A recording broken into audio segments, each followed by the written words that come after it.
Howdy, howdy everyone, and welcome back to Counter's Casual Competition. I'm Counter. I'm a little cold today, but I got myself a sweet badge, so I'm pretty good. Also, I've got a kitty who is going to come stare at me, but stay just frustratingly out of reach. Hope you're all doing well here today. For any of our first time viewers, just a few reminders of what everything's going on. Oh, wait, I might be able to bring the kitty on stream. I will do my best. He's coming forward to try and drink my coffee. He doesn't normally drink the coffee, but let's see. Come on. Hello, Mr. Mister. This is Pause. He's just been playing curling downstairs, by which I mean he's been swatting a bunch of curling things out of the way. But yes, welcome to the stream. So it will be 3 rounds as usual today. Gosh, Pause does not look pleased. Oh, apparently my mic's a little quiet. Let me see if I can do something about that. And bang up the volume. But yeah, 3 rounds of play today, which will be, let's see, yes, okay, we've turned off my microphone boost.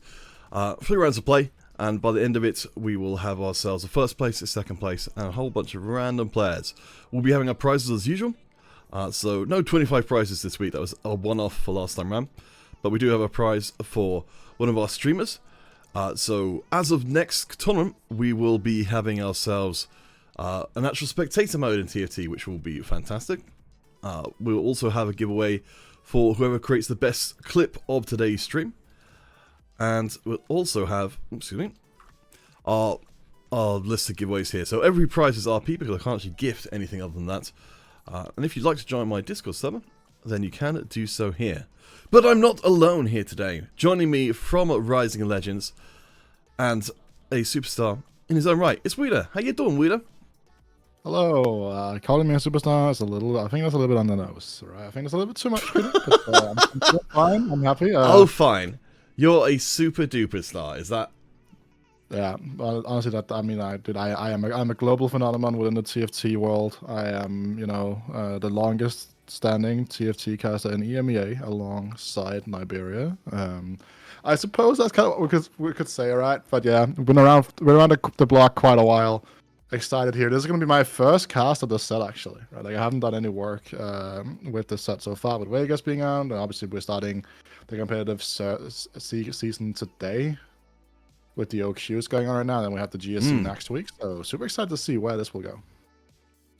Well, so we will, of course, later on have our podium come up. Let's get rid of that one for now. Our tables are being put together by our wonderful admin, Wet Noodles, but through these 3 rounds of competition, we have had ourselves at least a relatively stable situation for a while. We are looking forward to next week when the whole table is going to be upturned and we're going to be kind of starting over again in a lot of respects. But based on what we've seen over the holiday period and now, what do you feel like is the most important thing going on in TFT at the moment?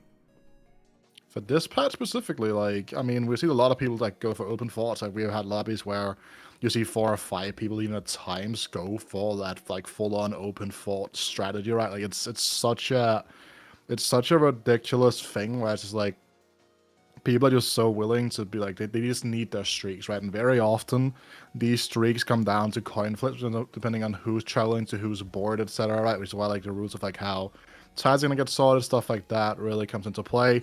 I know that a lot of people that are like kind of in like that chaotic evil like alignment, they try to like one-man the dummies just because that way the players like tie instead and stuff, right? I think it's super interesting. I think it's super funny, but yeah, a lot of Ari, a lot of Riven.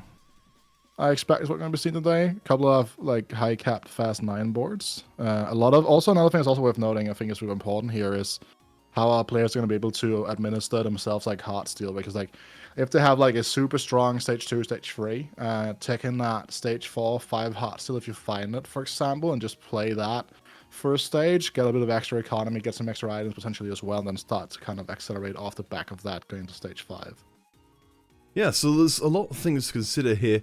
One thing I'm definitely hoping to see, or rather expecting to see, along with, as you said, mounds of Sentinel Ari. The true damage boards, when they can come together, doing some pretty decent work.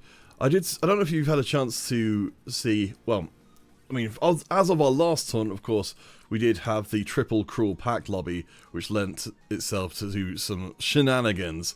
But I'm hoping we get to see some of the more unusual stuff coming through.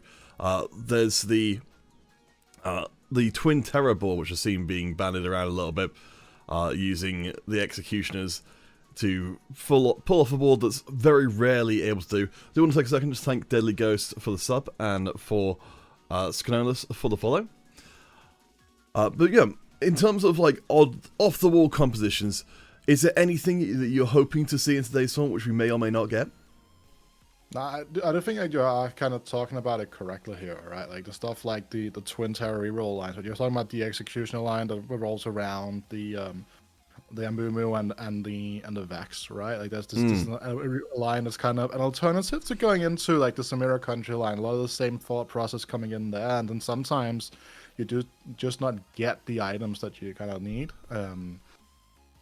for a lot of the other things. But I think that's something that we need to kind of keep in mind. I think that it's super interesting to kind of look into like the different angles you can take on like the same reroll line, because I think that a lot of people often they overvalue like Urgot items, for example, in Samira reroll, when instead they should be going for Vex, because Vex is just so powerful at like punishing these like clumped up front lines. And this set in particular had some very they have some very very cluttered, very clumped front lines. Oh, I see a familiar face top right now, actually. So that's interesting. You know, now he's bottom left instead, but obviously the viewers at home cannot see them. But we are actually going to be spectating someone that I met in person in Berlin last set. So yeah. Oh, so I mean, looking at the larger scene of TFT, of course, you mentioned Berlin and bringing in some live events. Of course, Vegas being the largest example of that's the same thing. Very much looking forward to seeing that coming through in a larger thing. And in fact, yes, there we go. Here's table 1 coming by to say hello. So this is where we have our most streamers. So that's where we're going to be starting things off. From the next tournament number 70, spectator mode will be in place, which will give us a lot more flexibility as to where to go in the tournament. I know, I'm still a little bit in shock. I think I'm only going to stop... It feels surreal, right? Like, it feels surreal. Like, last year, like, 18 months ago, to come out and say that, basically, it's never going to happen. And then all of a sudden, it just, like, dropped this bomb on us in a tweet. And I just, like, thank the Lord that we finally get spectator mode on live, right? Because, like, especially for someone like us that, like, have someone who may, like, some high elo players on our friends list that maybe don't stream a lot, right, but they play a lot in tournaments and stuff. Being able to kind of just like spectate them and kind of get a grip for how they like prioritize playing the game, for example, right, is super valuable in the long run. And I think that's for me, that's another like super exciting element of getting the spectator mode. Obviously for me, like the biggest thing is the fact that it's going to enable third-party organizers to come out and not have to rely on the tournament realm to put on an actual good broadcast, right? And I think that to me is super exciting, because we get to see many more tournaments coming in, and I think that's gonna be great. Yeah, I remember all the way back at the start of TFT, Dignitas running their own tournaments and things like that, which just stopped after a certain point because it was just too much work compared to other games to put on. But yeah, hopefully we'll return to those good old days and see a lot more opportunities for people to play. Of course, there's still lots of other things going on. We're of course ourselves looking forward to the 2 GSCs of the set. So that should be a whole ton of fun, which will be on a 2-day patch, I believe, coming in. So that will be pretty wild. Of course, I think we've got, Yerka, who will be playing at this upcoming table, of course, did place in day 3 of one of those GSCs. So, keep your eyes peeled, Wita. There may be some important intel. Yeah, but you say Joker here, right? Like, for me, my eyes actually in Exuals, right? Because if you're familiar with the Northern Legends saga, Peter, I'm pretty sure Exuals finished like first or second in the Northern Legends qualifier for GSC number 1. So another GSC player that we are going to be seeing, right? I believe that, unless my notes are incorrect. I did do my notes for the GSC at like 2 a.m. Because I've been home for Christmas, right? So, while I bring those up, let's see. There we go. notes. Well, we'll come back to that in a second, Wita, because we've got the start of our first game underway right now. So let's get into it and see if we can put up this proving ground of previously accomplished GSC players, Northern Legends players up against each other. So I think if we've got Ekans, we've got Concerto, and Squamples. Unfortunately, we don't have the POVs of those players, but we'll keep an eye out for Exals and for Yurka specifically, as it looks like some of our players have got themselves a pretty solid start. Squampy bringing out the immediate drop-in of the Cassante Heartsteel headliner.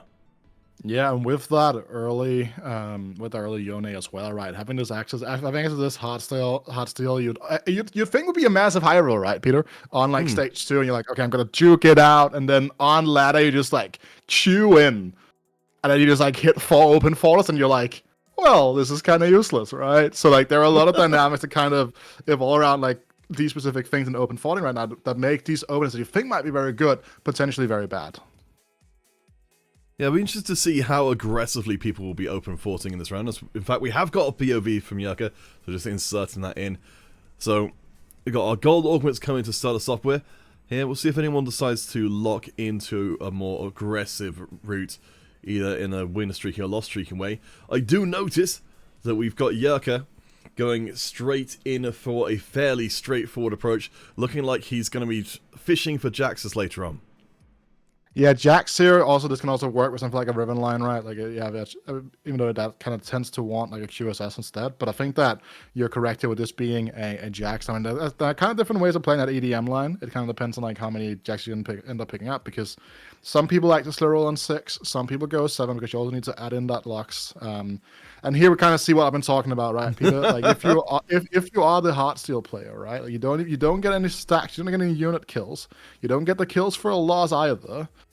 Like there are just some things here that have a specific level of like complications to themselves, right? So that is just kind of the nature of how everything is going to go right now. We do see Squampy have level to 4 actually, and his bot almost still lost. Which would be the correct approach here. I'm just kind of debating whether or not we should. If we stand level 3 here, maybe, just maybe. Well, let's expand the conversation from before, because you're mentioning the whole idea that we're going to be seeing likely multiple open forters in this lobby. Is there a argument to be made for Squampy to be playing pretty aggressively here with the Heartsteel to preserve HP and try and punish those open forters as much as possible? Yeah, that's kind of like the next step on like the entire setup, right? Because how do you kind of punish these players that just completely free up their boards in the early game to kind of grief what you're trying to do, right? That is just kind of turbo leveling, trying to put as much damage into these players so that when they have to make these transitions, they will struggle. But looking at Ekans' board here, actually, Peter, we see the fact that it's actually a chosen bard or headliner bard already coming through, right? So that is super interesting as well. I don't think we're going to expect this to be the old school type of MF Bard reroll lines, but again, Bard is a stacking headliner, right? That is super important to note. So having this online from 2-1 is super powerful. And we can see that it hands out the L to Squampy, and Squampy did remind us in that previous round he's actually running good for something with the board. So not slamming any items means that all of his units have a chance of dropping gold for him, which is definitely not an augment that lends itself well to win streaking, but I think Squampy may be riding the middle line a little bit here. The only players who are undefeated right now are Ekans, we briefly saw before, and Yurka, who is keeping up the good fight, has also, much like that bar we saw from before, found a 2-cost headliner to prop up his early board. Yeah, so this is kind of one of the things we saw a lot of happen in Vegas, right? People just picking up this headliner Garen, right? We are on a different patch, all that kind of good stuff as well. But this headliner Garen is actually super, super strong. Again, it is also, I believe, a permanently stacking headliner as well, right? So it kind of has that same dynamic as the bard. It is going to be scaling for quite a while, and if you get this online early enough, you are actually going to be able to kind of just utilize that for a solid amount of time. I do believe, yeah, well, certainly Garen is showing his worth there, keeping the streak going. As you said, there is the possibility of the Riven on the cards, and that is an 8-bit Garen that's in play, as a Spatula will be up, and Nick Donuts will swoop it up immediately. Certainly, it feels like it's such a big difference in these games, whether or not the Spatula is there on the first carousel. Yeah, those patches, like, again, because like, the fact that you have the ability to know that, okay, I'm already starting to play for a cap that involves true damage emblem, right? Like, that's such a big thing as well, right? Like, having that spat there is just, it just allows you to play for some ridiculous cap, go into that Caitlyn line with the true damage emblem, right? It just does an incredible amount of damage here, and if you are Yaki here, you were really hoping to get a rod, I believe, just go for that best in slot Jax without having to kind of go for something along the lines of that Sonya's Paradox, which is like true BIS for Jax instead of the Edge of Night. But you can't play for a Sonya's Paradox on like 2-1. Again, also it's worth noting he has the Idealism, right? So any additional gloves here can get turned into a Hand of Justice, and very often you kind of want to itemize Lux and Jax in the same way. So having an overflow of gloves here is actually really good. Yeah, absolutely. I love seeing the idealism being spread around. As Squampy from before we'll see come up against. So let's go around and check out what's going. Also, Pandala, welcome to the stream. Lovely to have you here. Now it's a real Rising Legends stream in hiding. It's Concerto will be our next destination. So we've seen, of course, a lot of people running these early 2-cost headliners. One of the 1-costs, which of course we love to see a lot of, is our friend Corky here. Concerto was a pretty powerful early setup with double slammed items of the Corky, and the Spoils of War certainly speaks of an aggressive start. Yeah, and Cog is still one of those like early game headliners that can really just be your like strongest backline setup here. You can see kind of see it already now. We're already leaning towards an AD line, has that even shroud slammed on the Garen, has the red buff, has the IE here, can play for Ezreal, can play for Caitlyn as well. Options are plenty here. It's all going to come down to how his roll down on 4-1-4-2 really pans out here. He has his options open, and he's stacking that 8-bit right if he ends up going in towards a Caitlyn, so that Caitlyn is going to hit the ground running if that's what shows up. Yeah, will be very powerful when it comes online. Something I'm noticing though, your Spoils of War, you're really benefiting from going through this rounds. And here's the issue you're pointing out before. You're saying the Heartsteel didn't have access to the units to kill. That is equally true here when you're trying to activate Spoils of War, but your opponent isn't playing any units for you to get spoils from. Yeah, especially because like Spoils of War is actually an arc we kind of saw resurgence in this set, right? There was that obviously we don't talk about the Draven patch where Spoils of War was literally everywhere, right? 8 of them every single lobby. There you go, right? No, that's a different thing here, but like, it really found like an actual resurgence here. It was actually also fine-tuned a little bit, but like it was like a 4.2, 4.1 augment at the start of Rune. I was about to say Rune Terror Reforged, but like it's remix. They got the same abbreviation. Yeah, I realized that when I was doing my notes of the weekend. I'm like during the weekend, I'm like, if I put RRGSC here, what do people think I'm meaning? Do they think I mean Remix Rumble? Do you think I mean Runes Are Reforged? And I'm like, oh, we'll figure it out somewhere along the way, right? But you can kind of see already now, this is one of the things when we have to play a POVs, we can see their team plan, we can see what they're trying to play here. And Squampy already right now, you can kind of see when you look at the items on the bench, Peter, another Ahri player in the mix here. You have the blue buff already. You have half of that Nash's tooth as well as half of a Gunblade, and then just kind of just to figure out what you're doing with the rest. Oh. That's a Blitzcrank, Peter. That is a Blitzcrank. That's absolutely fantastic. And what I particularly like about this game for Squampy, not just finding the high-rolled units, but I think with the good for something, being able to run a board which doesn't have any items being used at the moment, but still maintain a pretty good amount of HP, just off of raw unit strength. Yeah, this board itself is actually pretty strong, right? Cassante 2, after getting that buff in on this patch at the start of it, right, was definitely one of the stronger stronger units, really, right? Like, again, this is such a powerful headliner. It stays alive for so long. It does a surprising amount of damage as well. If you have like something like a Rascal's Gloves or a TG, you start rolling AD items on this Cassante, like this Cassante hits different. Like, it quite literally just hits different. It goes hard. So on the other side, we've got another one of our, I wouldn't say underground, because I'm so attached to that particular one, but another one of our Heartsteel players, Anatu West, who is also maintaining a good HP streak. Notice that, in a lobby where we've got a lot of people playing very, very aggressively, Yerka and Ekans, we've got all the people who are open forting Nick Donuts and Exils particularly, so we've got a very polarized lobby where it looks like we've got our win streaking players, our Heartsteel players, and then our loss streaking players. Yeah, we also have something like Unimaso here, right? who is on that clotted mine. So not necessarily playing like aggressively directly, but just kind of just, also trying to get ahead of the curve. So we are going to be moving into our silver augments here as the secondary choice, and Recombobulator would give you 2 forecasts here if you are on our bottom left, but Seismic Bolt is just such a powerful augment, right? And I saw some players kind of talk about this on Twitter a while ago, where it's like we're getting hyped for bulk. That's kind of just the state of like the augments right now, where it's like you don't have a lot of those like really warping augments, which I think is really good, right? There's a lot of it's very straightforward all the time here. And something like bulk in a situation like that is just so powerful because it's just so much extra HP for very little cost. Yeah, and of course the defensive stats or defensive traits in the set definitely play around having that extra HP to scale off of. So let's take a little whip round and check where we are with everyone. So Squampoly, of course, is still playing a little bit defensively. Has got a good Sentinel line, and the RE items are starting to come together. On Ekken's side of things, is keeping up the win streak with the heart still from before, so not going to get the cash out from the losses, but at least has that kind of passive income of about 1 goal per round, maybe a little bit more than that, and has managed to keep things together with a very strong front line and itemized back line. Concerto, of course, we saw with aggressive, you noted, of course, the Caitlyn items being put together very well here, along with the Sentinels as well.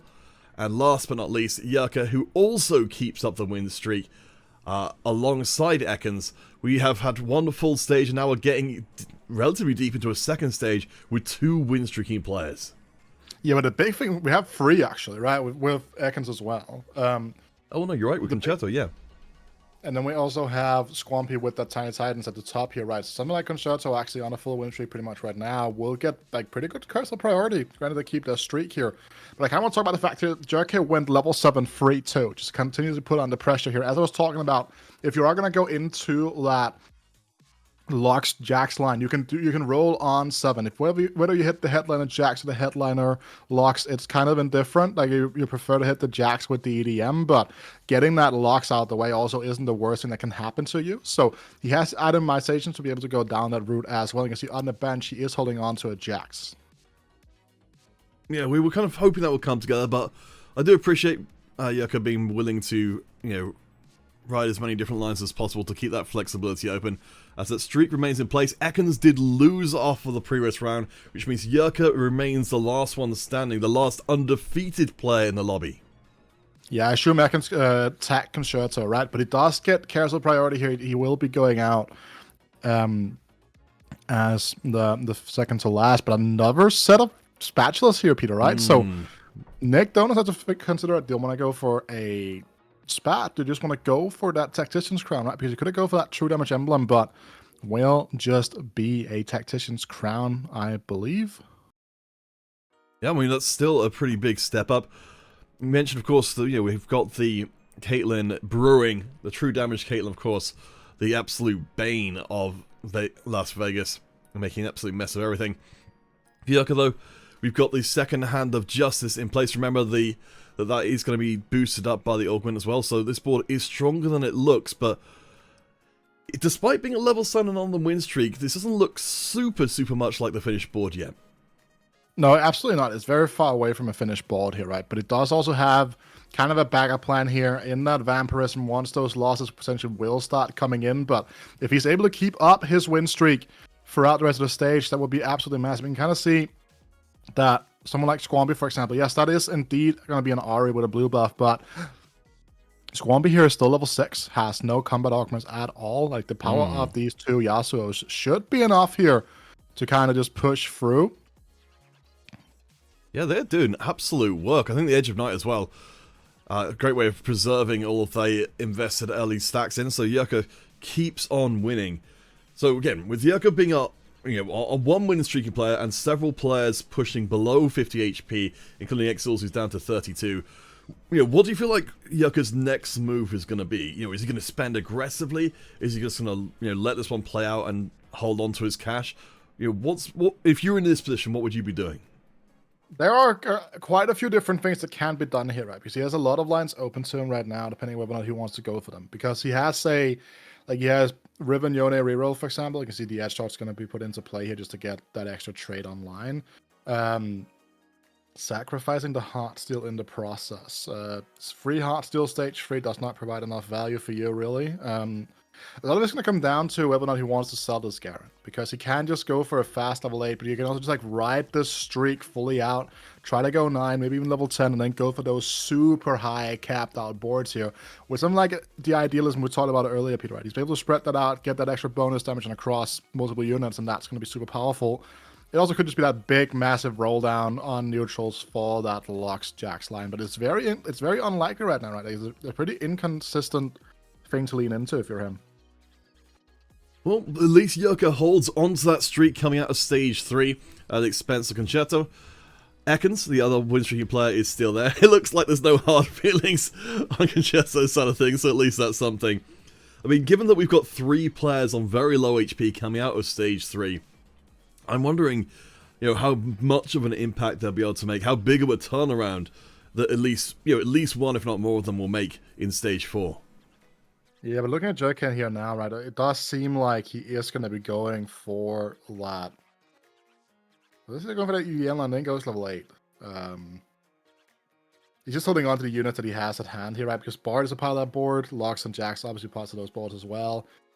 Could be going for an actual, like, the more traditional crowd diver route, with, like, trying to go for, like, a headliner set. He has the Edge of Night, he has those Hands of Justice, and then trying to go for that duo carry setup with the set, with that Viego. Options are, it's actually not too unlikely that the double drop of bows here means that we have to go for a red buff. Not necessarily ideal. Would have liked to see something a little bit different there, maybe, but now has the option to go for yet another Hand of Justice should he want to go down like a triple carry route. But I think a lot of that will depend on what this final augment is going to be. All right, we see that coming in next round. Well, the question, of course, still remains: when will we be seeing these lost streaking players turn around? Nick Donuts is one of those lost streaking players. As we noted before, we have seen a couple of carousels coming through. So Nick Donuts has got 1 true damage emblem with the potential to turn it into 2. Yeah, so going for that like ultra high cap we were talking about here, right? Just saying, you know what? I'm going to take another spat. You can see he has another sword on the bench you can use to go down that route as well. So whenever this board is going to pan out, we're going to be seeing some very heavy true damage action most likely, but augments coming through. Freezer crowd, still pretty solid, no enemy as well. All these are pretty decent options depending on how you want to build your board out. Okay, we're getting some choices coming in here. Combat Caster, in for Scrumpy, who has got the 5 hearts still alive, so is looking to still gather some resources. Doing some high-speed scanning, and will follow suit. Ekans, who's still doing very well before, did find a relatively early visit from Alawi, has the chance to pick up a Twisted Fate headliner, does have some pretty good items for it. Yeah, has that Spear Shogun, has a death cap here. He's definitely going for an AP-centric line. Get the disc online with the Blitzcrank here. No Dazzler though will kind of limit his damage quite a lot. But the interesting thing as well here is he's doing the heart steal thing on stage 4, where he had so much HP to work with that you can have heart steal in for a couple of rounds, get that 1 cash out, and then start going for it. But meanwhile, Exules has gone for that big level 7 roll down he's been setting up for, and has found himself a Viego 2 in the process alongside of that headliner Yone. So he's going to be on for a headliner, for like a Yone reroll line, one would assume. Yeah, and I mean, we can see already just how powerful it is. If your front line is not good enough, the edgelords are going to go through it like a knife through butter. So it seems like the revenge of the low HP players is finally online, as 2 out of the 3 of them do win. Best supporter dropping dangerously low, but Scrumpy takes that L as well. We're starting to see the top of the scoreboard getting trimmed as Yurka takes another loss, dropping down to 75.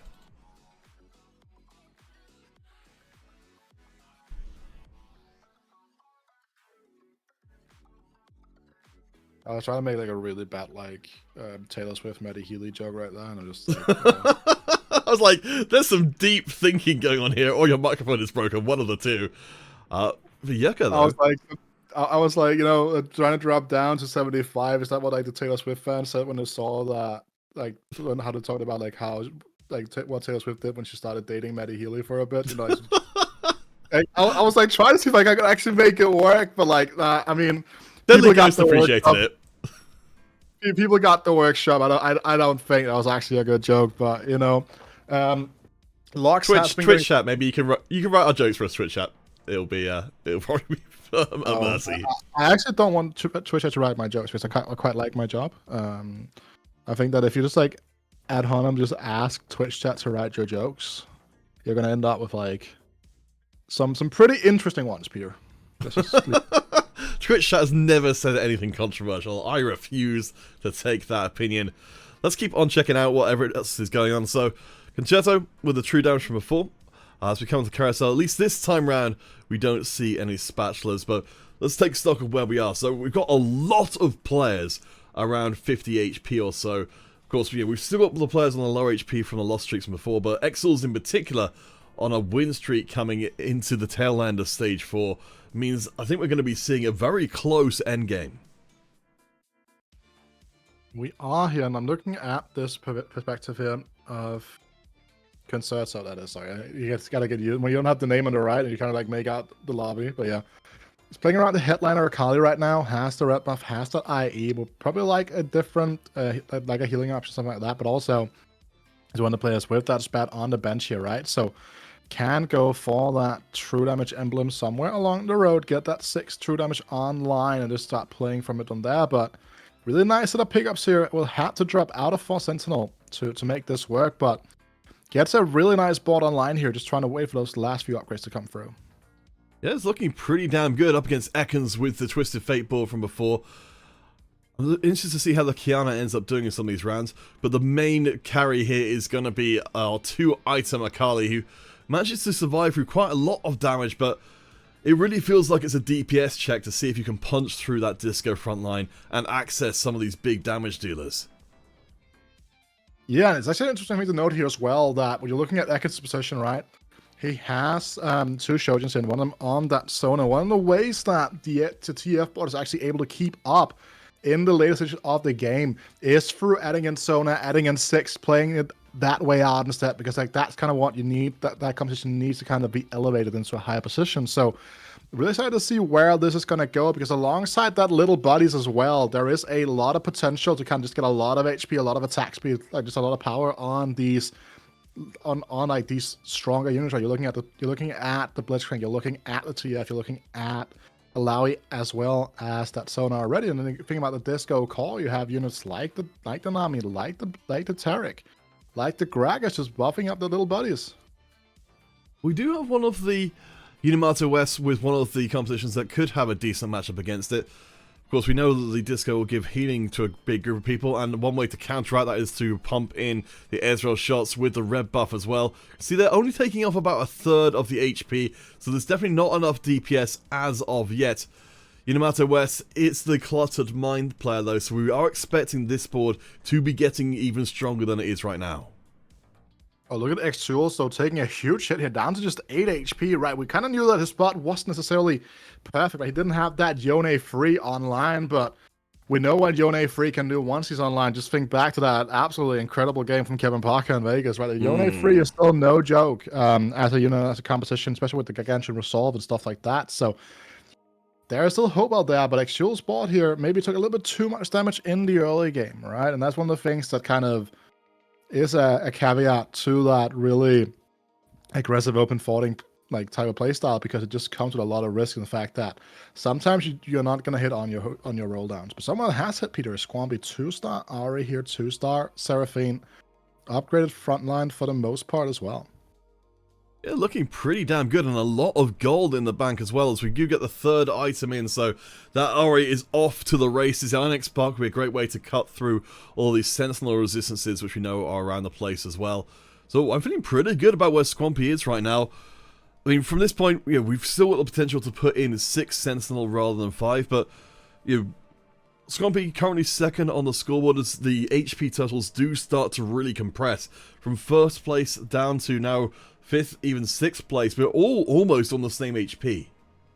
Yeah, this is like one of those balls that you look at and you just think that it's just really inefficient, right? I will say that like I'm not fully in tune with how like the ins and outs of this competition to kind of understand like how we're gonna kind of move this stuff around, right? But this is kind of like where this comp can end up at now, and I think that if there's a different unit we can find instead of this Seraphine, then it would work out to a certain sense for like the trade tree work with. But I think you realize when you look at the Seraphine items that She's probably doing quite a lot of work here as well, actually. But again, true damage emblem, and just like overall, just a strong comp coming out on the side of Nick Donuts here, just very difficult to deal with. That's one of the things which is really fascinating about the true damage emblem as well. As we saw there, we've seen a lot of Caitlyn making it work to a great extent. Also seeing the Ahri being an alternative choices. We get get the possibility of putting that Sona in to make this board a little bit stronger. So we know that at least long term, Nick Donuts, who's currently on top of the world, is building towards a very, very strong board as well. Yamato West goes up to level 9 as well. So our two players at the very top right now are presenting some pretty major threat, and our late game boards are going to be extremely strong if they want to survive. Yeah, and one of those players are Unimato, who you're talking about. You get to see him here coming in now. The Ezreal's headliner has come online. Blue buff, red buff, IE. We're talking about this being an option earlier on. And we just kind of see like how much damage is being able to be put out here, especially when that Blitzcrank is still just a one-star in that front line. It will melt away very shortly, one would assume here. But again, another thing that's we don't really talk too much about this composition is that the continuous casting from the Ahri with that Gunblade actually means that you get a ton of sustain in these fights. You can see Ahri dishing out almost 11k, right? And the fight at the start looked like it was going to be an easy pushover. Then you start thinking about this now with the 6 Sentinel and with that potential of a Blitzcrank 2 somewhere along the road. So many good options here, potentially, for this board to be even stronger. Thank you for the follow, Moritz.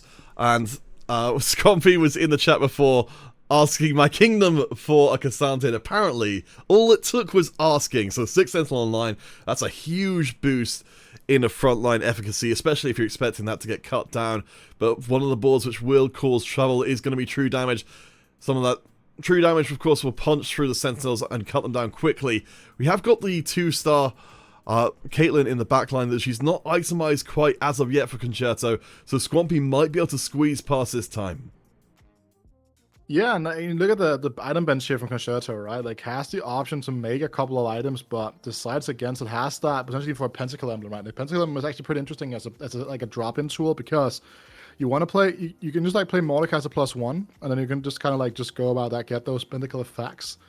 You see here, speaking of Pentacle, it's an emblem on the bench, but also there are a couple of players here on a Sona pair, one of them being Ekans, right? So he's not going to get that. Yurka is going to take that instead, and now it's just pretty much full-on defensive items. Worth noting, we have had a couple of eliminations. Best Supporter and Exils are out. Concerto down to 3 HP. Yurka on 16. Let's go and check in on Yurka and actually see what he's up to, because we knew that his approach to the game has been a little bit unusual. We thought maybe we'd be seeing Jax, but Yurka ended up plying past that opportunity. Instead, those items have ended up on our friend Zed. In terms of, power level, how would you compare, the Jax version of this kind of setup to the now Zed version instead? I mean, I think that like Zed was very strong just a while ago, but Zed is like also like very heavy on the crowd dive line, right? I think that this, generally speaking, is going to be a pretty strong setup. I don't think this is weak by any stretch of the imagination. I think that the Jax line is really good, but the thing is that like, the Jax line kind of caps out a little bit lower than you would expect, unless you have a Sonya's Paradox. The second you find a Sonya's Paradox, the Jax line caps out incredibly highly. So that's something you gotta keep in mind. But also, like, the issue for Jerky here, right, is fact, like, he played a tempo line, and then like he's trying to and he's trying to stabilize on level 8. We'll comp that. Needs like a Kiana, needs to get a 6 Trout Dive online actually to really start pushing out a ton of damage, and that's not gonna be the case here. Right, that's just like not enough to get after here. Again, there's like the way that the Jax comp wins games, from like what I've been able to see, right, has been the fact you get Jax free, you get Locks free as well, and then you're able to kind of second row the Locks behind like the front line alongside the Jax, and then they just like kind of just annihilate the same couple of targets. Well, we've got the 3-star Jax, even if we don't have the 3-star Lux. You see Yurka getting maybe a little bit desperate to pull back from the brink. He's falling just short of the top 4 at the moment as he goes up against Squampy. I don't like his chances here, and neither does his overlay, because you can see the chance of the punching through all of these Sentinels, just really relying primarily on the Zed, seems very unlikely, though he does get through to the second line at least, but he will walk right into the Ahri.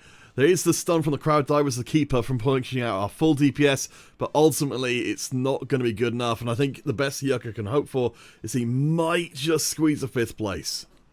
Yeah, another reason as well that this is kind of a bit of a murky situation to be in, right, is the fact that there's so much Ari in the lobby, and Ari just really excels at like taking out these melee carries, right? That's why like you see such an emphasis on the Edge of Nights right now, because you kind of need to get the Ari to drop the aggro from your main carry a lot of the time, but it is just so difficult because like there's just that continuous DPS up, unless you're able to kind of get onto the Ari and burst it down, like you sometimes can with that leap from the Jax, right? Then stuff kind of ends up panning out in the right way. But this time around, not going to be the case here. The set line goes out in sec for now. We're kind of down to our final 4 players, I believe. Yeah, final 4 players here on stage 6. Atkins kind of showing no signs of slowing down at all here, Peter. Nick Donut. So we're talking about how his potential was incredibly high with those double spats, but right now he's next on the chopping block. Yeah, it's going to be some tense coming rounds. As we can see our players, they're trying to put together something pretty special for the end game. We've got the potential for a TF3 in the brewing here. See, Ekans is rolling pretty aggressively. Does find number 7. It's going to be selling up. So I think Ekans is in a pretty good spot, but he's got a lot of HP to work with, so has the time to find that 3-star. He does, right? But again, 45 HP is you say he has a lot of HP, right? But in reality, he actually doesn't have like a ton of, like, he can take like 3 or 4 fight losses, which is a long time. But as we can progress later and later into this game, those losses will become a lot harder to deal with. But if he dishes them out like this, takes out Nick Donuts, he's going to buy a lot more of that time you're talking about, Peter. I mean, it's an incredible position to be in a game, isn't it? You know, to be the player who's on top win streaking, who's also got the potential to even get stronger. So yeah, Nick Donuts, as you said, just missing out on what could have been some major powers. The upgrades continue to flow in. Ekans still fishing to see if that 3-star is online. I think that is going to be our main POV player left in play. Yes, I think Yerka is doing us a solid and showing us some of what else is going on. Yamato West, with the long-term board, the cluttered mine no longer cluttered, because Unimato is at full capacity level-wise, I believe. At least it's not going to try and clutter anymore. Scrumpy, though, will take on the Ghost, and we'll see which one of these 2 big casters is strong enough. Is that a threat, Peter? Oh, sorry, I don't know. I'm so confused. Are you challenging me to a lift off? Like, are we just gonna like have like a mock meet, that you and I? I'm so confused. It's too early in the morning. You said these 2 big casters. Oh, right. Sorry, our brains are we're not aligned there at all. I am in you know, having a bit of fun mode, but yeah, Atkins right now just trying to play it out. He's in serious mode, trying to find that final upgrade here. Again, has like 3 losses ish in him right now, but I do believe that he probably should be winning this matchup until the point that Unimato West kind of finds that Jin 2, because then he just gets a lot of extra power in the backline. But again, this Fresh could do a lot of work here, but none of the carries really getting to CC there. But the front line is slowly but surely crumbling away here, and now it's all on to this TF to just dish out that final bit of damage as the Jin's online. But again, Jin is not firing at full capacity, it's not upgraded, and also the bench space just being taken over here because Unimato needs is now. The Jin is coming towards Ekans as well. He has to be aware of this. He has to go out there and take it. But the thing is that there's also a huge spike for him because he has the open spat on the bench here. He's giving up more power for his opponent for the power of adding an additional unit. And if he gets an extra little bodies unit on the board here, Peter, you have to think about, like, that is so much extra power. Holding my breath to see if the last Twisted Fate can be found, because we've got the guarantee we've got at least with the 1 extra unit, as you said, but there's no guarantees of finding the last Twisted Fate, which would seal the deal here. No more money to be had. I think Ekans could conceivably, yes, just sell up at this point and say, you know what, I don't need the possibility, I need the power right now, and I can put Unimato West out in 2nd place. Same Kiana, by the way. So it's always the same Kiana after you sell whatever you pay you need, right? But now it's time to see, Peter, whether or not this 2-star Jin is going to be that upgrade. As an extra bench space has been opened up here to kind of give some more power and more fight to the likes of Unimato's board here. Yeah, the Unimato has got an enormous amount of DPS, but you see, the Blitzcrank is holding for now, takes one more big shot, and it's carry versus carry. Unamato gets the win, and Ekans, you can see, wincing a little bit, perhaps might be regretting getting rid of... Oh no, my apologies. I was just thinking for a second he got rid of the Twist of Fates, but no, obviously not the case. On the board, still has the possibility of finding that one more and sealing the game immediately, but not in this shop, and he's run out of cash. Yeah, he has. Again, like, I'm kind of, like, not necessarily, like, saying that it was incorrect to take the Tactician's Crown, because I do believe, like, that it has a super high-end cap here, right? Because if he takes the... If he picks up the TF3 here in a shop somewhere, positioning, yeah, okay, you can see Ekans also not too happy with his positioning right now. A bit of a boomer APM coming out there, but like, again, you have little buddies here, and we've had so many 4-cost and 5-cost in play now. Just adding in an extra 1 or 2 cost, even if it doesn't give anything to a trait tree, just provides you with so much HP across the board, really kind of slowing down this gen. But this repositioning here actually ends up panning out correctly, and Ekans will be winning our first game of the day, Peter. Gosh, yeah, I was with you there. I thought the repositioning had not worked at all, but turns out I should have had a little bit more faith in the ability. Twee, this has been a fantastic first round of play, but thank you guys so much for coming and joining us for this particular one. Of course, we'll be having 2 more rounds before it's done here today. I'll have a quick check to see if any of our lobbies are still going. I think they actually might be. Let's see, so we could have Chushnanchi and Q-Dodge still running. We're going to see, just pop through and see if they are actually still going, if we just haven't got the results of them yet. Whew! Let's see. No, I think they are pretty much done. So in which case, we'll be heading ourselves to a short break before we come back in for round number 2. So stay with us, and we'll be right back.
Howdy, howdy, you all. Welcome back to round number 2 of Cannon Schedule Competition, number 69. Let's get out of the way. Nice. Yeah, there we go. We've done it. Wita. Catching me mid-yawn there, by the way. That's, that's the content we need. Yeah, you did give me a 2-second warning. My body did not really listen. You know, like, okay, there's Wita guy, man. Like, he's tired. I'm not. I'm not. I really shouldn't be, but it's life. Well, I hope you're not tired of this tournament, because we've still got this round and the next round to go. We can bring up our signs on the corner side. You can see that we've got a few folks who've managed to make it through with some pretty decent scores so far. So let's see. I think there we go. My one's out of date a bit. So Ekans, Jesnia, Aska, Hampus, Assassin, Deadly Ghost. Oh, right. So before we get into the next round, I'm gonna Deadly Ghost. I was gonna bring across. He workshops your joke from before. So rate how good he did. How good of a job he did. Gosh, I'm a bit tired as well. So, Yurka drops the 75, just how Taylor dropped the singer from 1975.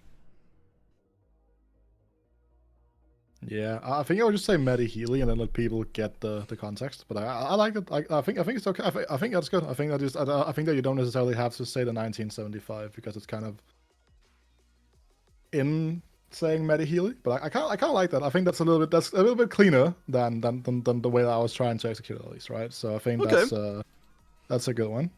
Definitely. Let's look at this. Well, while we wait for the next round to come together, let's have a look at some of the results of the previous round. So at the beginning of today's song, we did mention that one of the comps that has received a little bit more attention recently is the Twin Terror setup here for our friends Twitch and Vex being put together as a doubled up board. And you can see it works very well for Askafal there, taking a first place. What do you think about this interpretation of the comp? It's actually kind of funny, right? We should look at what's going on here. You kind of have the reroll Samura as well at the bottom of the screen, like in second place, right? So you kind of have all the Amumus being taken away here from the Vex. But yes, this is kind of like the way you play this comp. Right? This is a comp that's been centered around the Twitch line of this, right? I think that's one of the things that's kind of interesting with executioners in general, right? It's kind of like multicasters in the sense that like every single unit in this comp can carry if rerolled. Obviously, if you reroll a Kali, you're a beast. Just like I'm not. Imagine just like turning up to an event, Peter, and you just go like, oh, "Well, what's your game plan?" Well, my game plan is to reroll a Kali, and you just like hit a Kali free every single game. Like, imagine like, how beast that would be. But no, I think it's great. I think it's great, right? I think the fact that the tree's opening up this way, I think is absolutely amazing. I mean, I think one of my favorite things about this set is it feels like the way that the set is built is just, there's so much possibility because everything's so interconnected with each other. But let's take a quick look at some of the other lobbies. I believe Deadly Ghost had an interesting lobby as well. It did send me a DM about this. I'm just going to have a quick read as to what he said. A 7 heart still cash out, which led to this particular board, which was, okay, so we've got 5 legendary 2-stars. Not too shabby, and I think still kept in some of the heart steel stuff as well. Not too bad, not too bad. So I'll go look at some of the other ones. Furious Kettle, who put together a very standard looking RE Sentinel board, but did a very good job of it. Peter, I think it might be Furious Kettle. I think the other thing that you're trying to read there is not very safe for work. Oh, is it? Okay. In that case, I do apologize. The Furious K something is definitely something that does kind of work out here. But we also did have a 3-star. We have a 3-star Caitlyn. That's also interesting. Also, thank you to Mr. Hapgood. Oh, initialize. Mr. Hapgood. Very much appreciated. Hope you're doing well. Oh yes, Hampus apparently has run out of the luck for the entire tournament. Then got the headliner and 2 more. That's another thing to think of for next patch as well. The headliner change also coming in. Gosh, it's going to be so much to think about. But yeah, Hampus will be roaring right up to the top table. Should be a pretty interesting time. We will, of course, be jumping into our next lobby pretty darn soon, where we'll be going down to the other end of the competition. We'll be joining VDJ and a few other folks from there. Drysdale, thank you for the follow. Let's see, we've got a couple more to come in. Oh, there we go. So, unlike from what we saw in the previous game, the EDM comp actually coming together there for Jazzy. Pretty much what we would have expected from them, right? Yeah, this is kind of like what I was talking about with like the traditional setup of the EDM lineup. You can kind of see that you have the double JG setup, right? So you can complete overflow of those complete overflow of those gloves. Again, just like being really useful here, I think is amazing. Again, the thing is that, like, you don't have to go for a TG. You can see that Jazz did go for a TG on the Kiana to end the game out with, but just the fact you make all your items can pretty much, as at the Edge of Night, really just goes around and revolves around that. Around those gloves for the most part. You can just like use gloves in any way you want. Oh my gosh. And yeah, it's particularly what's striking for me in this lobby is Mr. Greg's in there with the multiple true damage emblems on the Jhin and the Caitlyn still wasn't good enough to beat a pretty, standard setup for Jazz Naya there. It's absolutely mad. Oh, alright, so, coming back to us. Where? Okay. Hello. Look at us. Hello. So, looking forward to the next game then. Based on what we've seen in the tournament overall, if you're coming into this round two, especially if you're a player like Hampus who's perhaps used up all of his luck on the first round, what's your approach to this? Are you just trying to play the most meta things, or have you seen enough oddball stuff that you're willing to go off the railings a little bit? Let me tell you about luck, Peter. Okay, let's have story time chat. Okay, So I am a competitive card game player, and as anyone will know, luck is not a singular thing. It's in each individual roll that you get lucky. Okay, so you only used up all your luck for that specific roll, so you just keep on playing like you always would, because if you think about results, that doesn't work. You need to think about the process. Trust the process, okay? And sometimes the process includes you getting lucky, but as long as your process is correct, and as long as you play the game correctly, you are more likely to get lucky because you're able to make use of more high rolls. Stay smart. That's a takeaway with Wita. Just be smart. Of course, you can always just donate as much as possible to Mortdog's stream and therefore receive his blessings in that kind of way. Ace is I think in broadly the same space as you. I'm going to argue back against you here just because I want to be contrary for the sake of it. I'm not going to say that luck isn't, is a use-upable resource, but I do think that you can tilt just as easily from doing well as you can from doing badly, because you come into your first game, you like completely destroy everyone like Hampus did there. You've set a very high bar from that point forwards, so I think there's a little bit of self-intimidation factor that may be coming in for some of our players. So let's talk stats. Obviously, your expected free stars per game stat is obviously probably going to be like 0.05 or whatever, right? I'm not saying that you expect every single game. Could you like imagine if you just had like expected goals and stuff, and just like in TFT, and it's just like a rundown of like expected free stars every single time, I've had a lot of lobbies where I've had 3 stars beating the crap out of me in like about 4 or 5 lobbies running, so I'm not that surprised anymore, honestly. No, actually, something I'm kind of interested to see whether or not we'll be more likely now that we're going back into the new rules for the headliner mechanic, right? I think that's something that we need to kind of look into, because now obviously you cannot have more than 4 copies, I believe, right? And then you cannot see this free style. But the thing is, like, yes, it's not based on however many people have anymore. Which I think is good, right? Because it doesn't block you out of going down a specific route, which I think is pretty interesting. That's something that we need to kind of look into, Peter. But now on this carousel, we're going to be going with the component anvil, most likely. Unless we get like, am I saying? Oh, I'm just blind. Okay, maybe I should get glasses. It's actually like Prismatic Prelude. That's the favorite here, Peter. Oh yeah, I mean, we'll be looking forward to that as we have more portals coming into the tail end of the set. So we'll be starting off things with Prismatics. Again, in the future, we'll be looking for even more Prismatics to come and shake things up. Our POV players here are Knife Maker, Anaros, and Hydropat. The Twee, as far as we haven't had an announcement on the GSC casting as of yet, so keep an eye out on the EMEA Twitter for the announcement of that. But we shall see. We shall see if there's any surprises in there. Alright. So starting off things here, prismatic, Wita. If we are playing more towards a high-powered augment lobby, if we only get the one prismatic, we know that we're going to have that in from the beginning.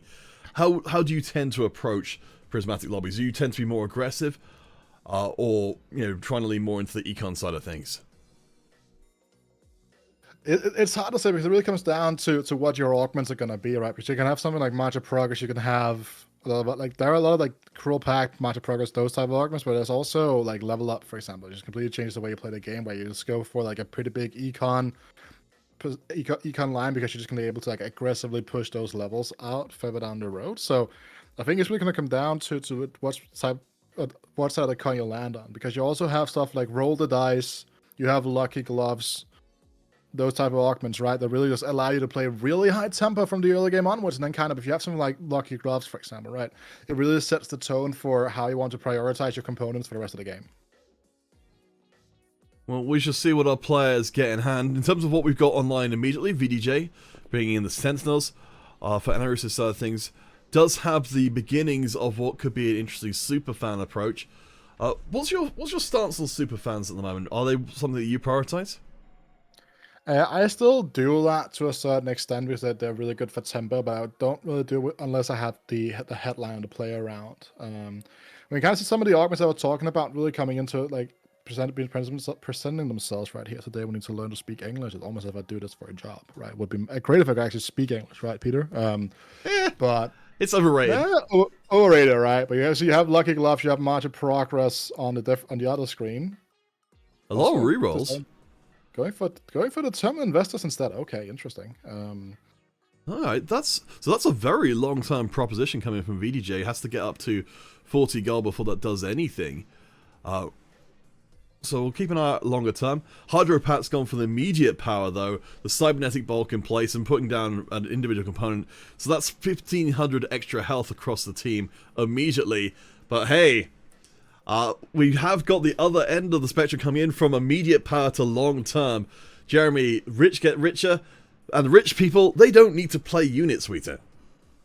They don't. And again, this is kind of like why we also like one of the additional parts of the open forting here, right? Because like in the olden days, the only time when you would actually like full on open fort from like stage 2-1 was when you had to like make an econ breakpoint. It also meant that you could go 10-20, which is not a given always, right? But now with stuff like that hedge fund, Jeremy is going to be able to just completely just sit down, chill, and just go fast 100 gold, and then figure out if you're going to be a fast 9, fast 8, whatever, like depending on how much damage he will be tanking all throughout this stage. It does seem like he is the only person fully open forting this game. I can see like Exul's back at it again with some in the previous game, going for the lost streak strategy. It seems to be like a core point on his kind of just strategy. Is still going to be that kind of lost streak opener into trying to turn this game around.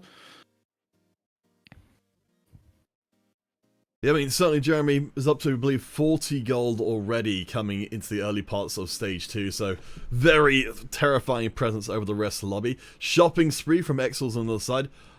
It took me a while to realize about Shopping Spree that, while getting 1 gold every round is good, the ability to preserve those free rerolls between rounds is just absolutely crazy if you can cash them in en masse later on. Yeah, that's kind of like what I like to do, right? Is that, okay, just kind of just like go like level 8, 4-1, 4-2, and then just like use all of the rerolls.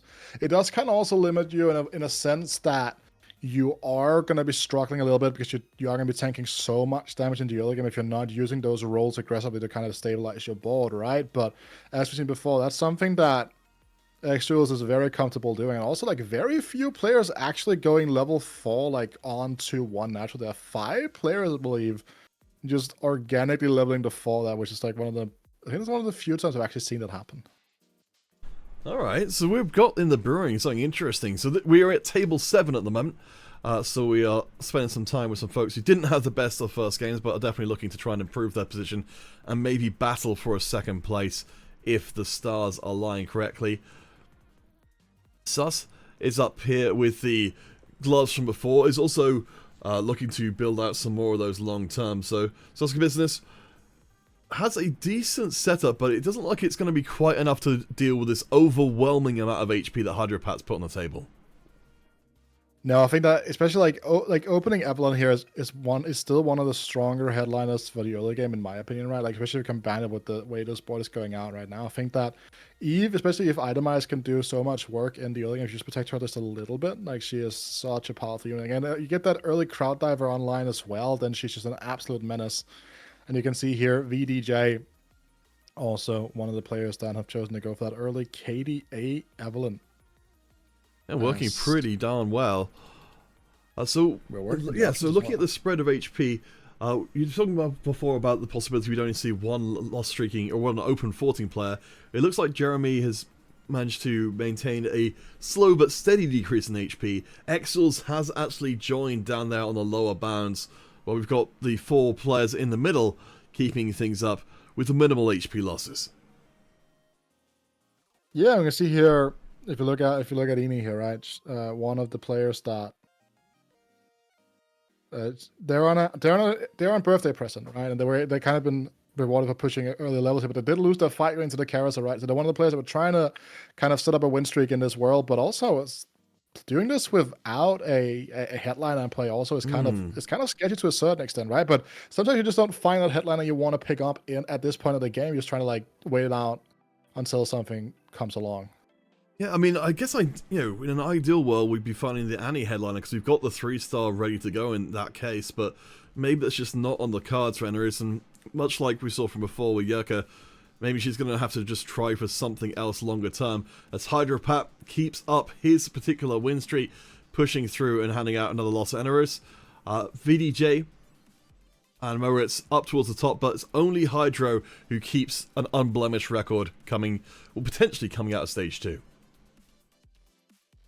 Yeah, and also there's an interesting point there as well. We're looking at it. She was a little bit dizzy about what line she wants to go down, right? Because you're talking about like potentially spiking an Annie headliner and trying to go down that route and trying to get the Annie free rolling, but could have made econ last turn by selling some of the leftover Annies. You want to go down that route, but again, sometimes I've been in these spots quite a lot myself as well. But you sat there, you're kind of just like tiptoeing around, trying to figure out which route is actually the correct one for you to go down. Then you kind of end up losing an econ breakpoint here or there because you're not just fully kind of accepting which way you have to go down just yet.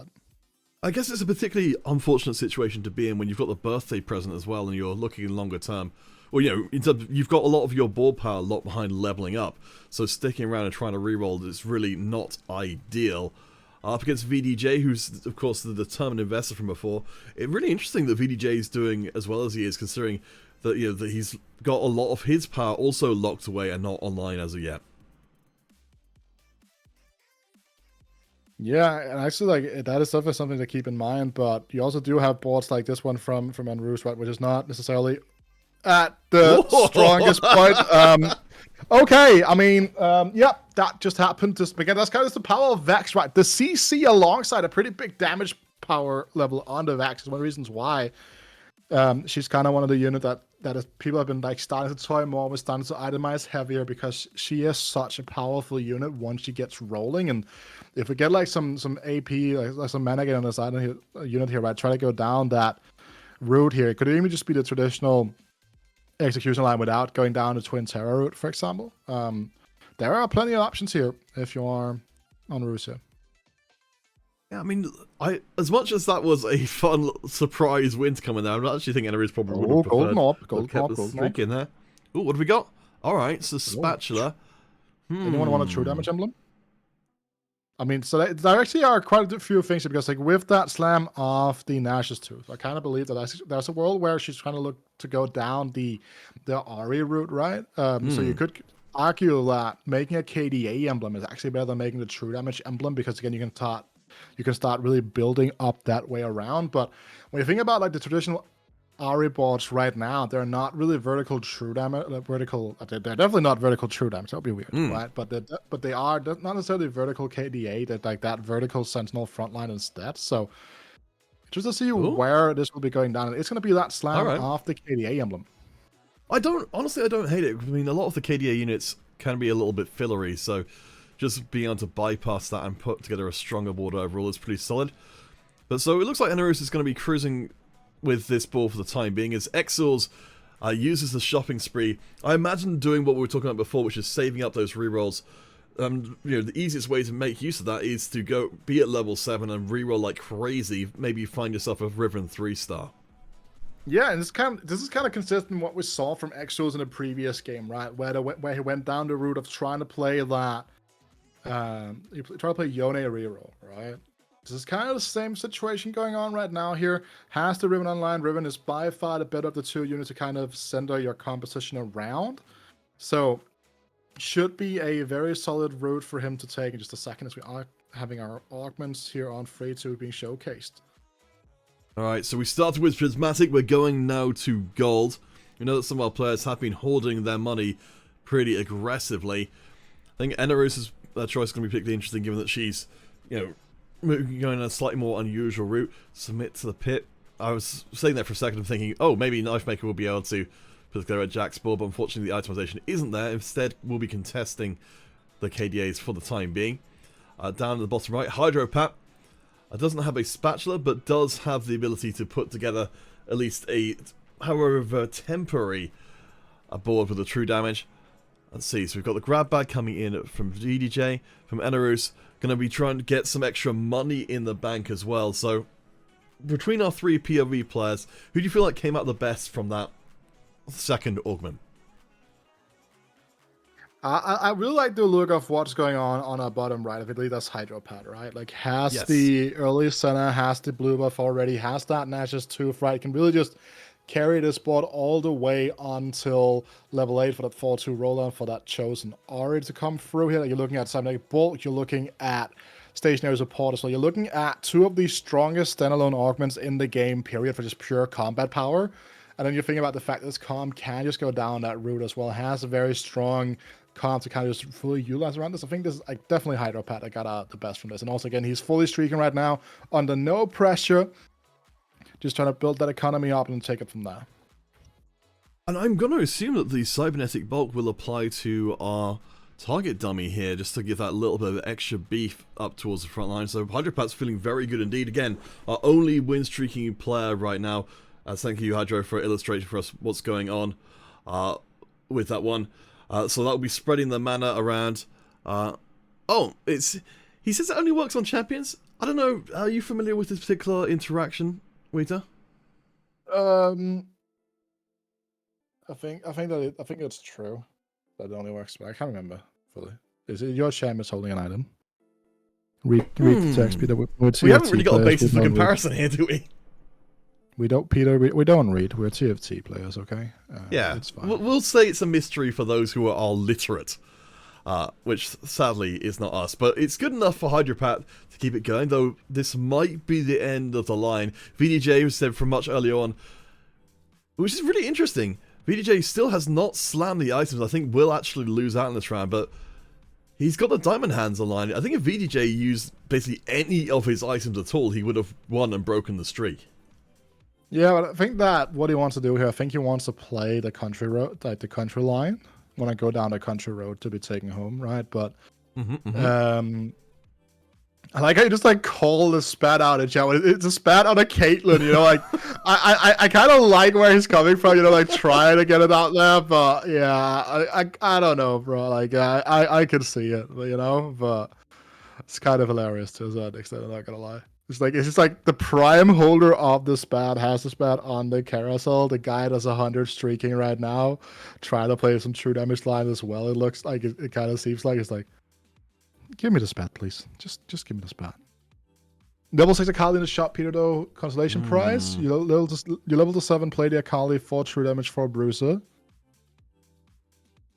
Yeah, I mean, that would be a pretty big step up. We've got a lot of streak to protect here. Again, we've got no other players who have yet built up enough of a threat, but Hydro is going to be spending aggressively. So that's the 4 true damage online with Akali activated as well, to of course be getting the benefits of the Chalice to make her a little bit stronger. But going up against the Riven board, it looks like 3-star Riven is not on the cards as of yet for Exils. Definitely not just yet here, but that's had the Bloodfeather now as well. No Quicksilver just yet, which is like kind of the most important item on Riven, actually, just to keep her absolutely going. But she is just going to be rolling through here now, fully stacked. Should just make quick work of this center. And this is going to be a turning point for Exuals, right? I'm pretty sure that's going to be the case here. Meanwhile, the backlines and the front lines kind of just mixing on each side of the board right now. Just Riven just kind of just doing a thing, Peter. But yeah. All right, we finally found the end of the streak for Hydropat. So ends out on 30 HP. I don't know, 30 HP, 30 gold, and a lot more HP than that. While everyone else is languishing. Moritz, Jeremy, Exils, of course Moritz before we saw picking up the Spatula and the Caitlyn. So we've got some high hopes for our low HP players. But Hydropat's certainly in the prime position to at least ride this one out into the mid-game. Ride through the mid-game into the late game.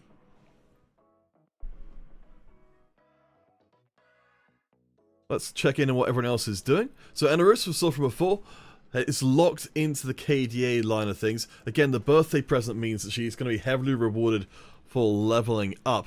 But right now is at 7 with 50 gold. Whereas VDJ has started slamming those items, so it's becoming a much greater threat to the lobby. You can kind of see that she is kind of just looking at the KDA you're talking about, but also has that balanced budget alongside the birthday present. So from like an economic perspective here, actually a very interesting prospect of being able to like go like fast 8, fast 9 when you get that a lot of gold to work with, but will be taking another loss to VDJ here. So have been unable to kind of put together a consistent streak all throughout the game, which even with the help of that balanced budget means that the economy here is not necessarily the way you would want it to be, but just going to wait a turn until 4-1, finds the level 7,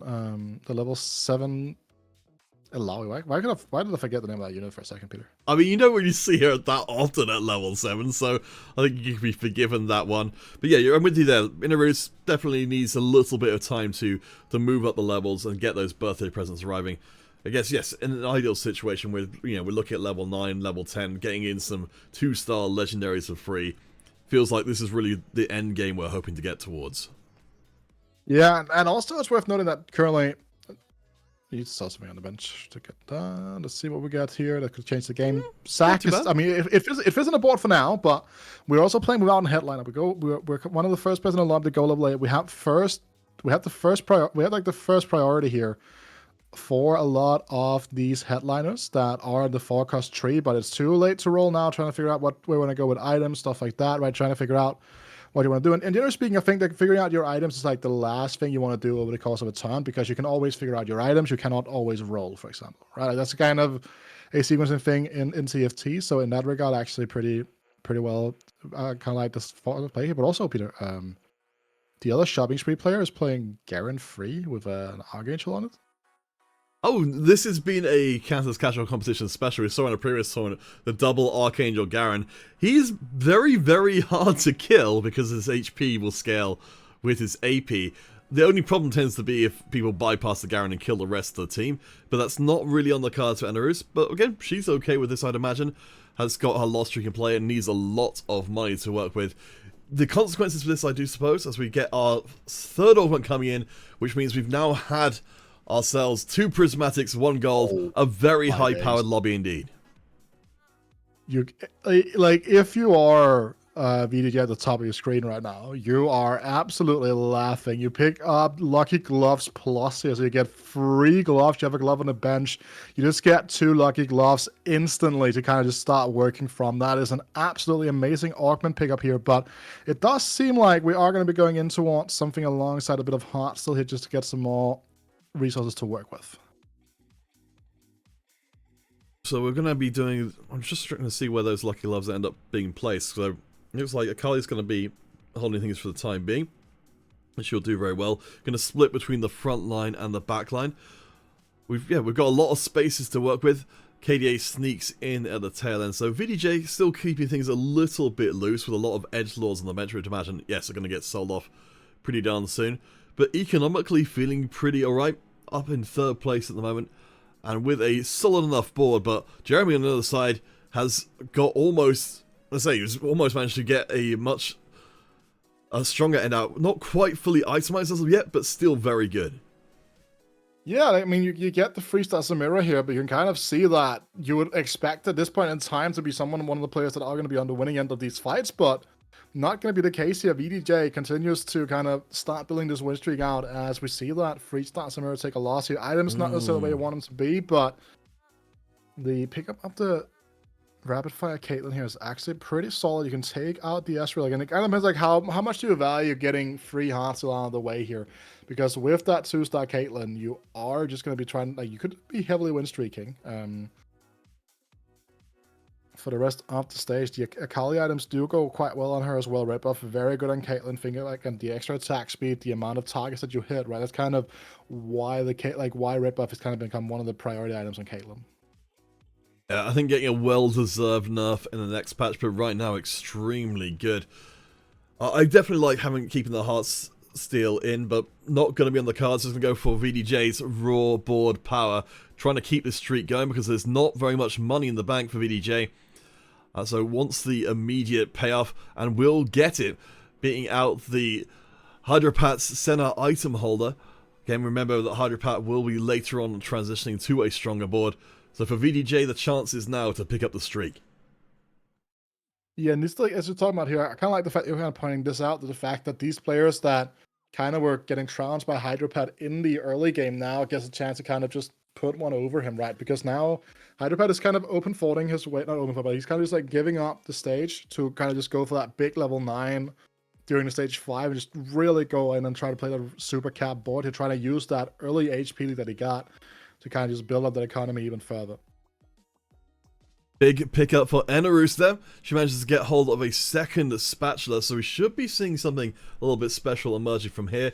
Do note on the right hand side we have seen several players who are still on very low HP though as we move towards stage 5. Moritz down to single digits. Exels and Jeremy also in a pretty similar spot. Let's see if I believe we've got no, we've just got these three. We've just got people who are more towards the top. So we'll keep our eye out for our low HP players and see if we can figure out exactly how long they're likely to survive.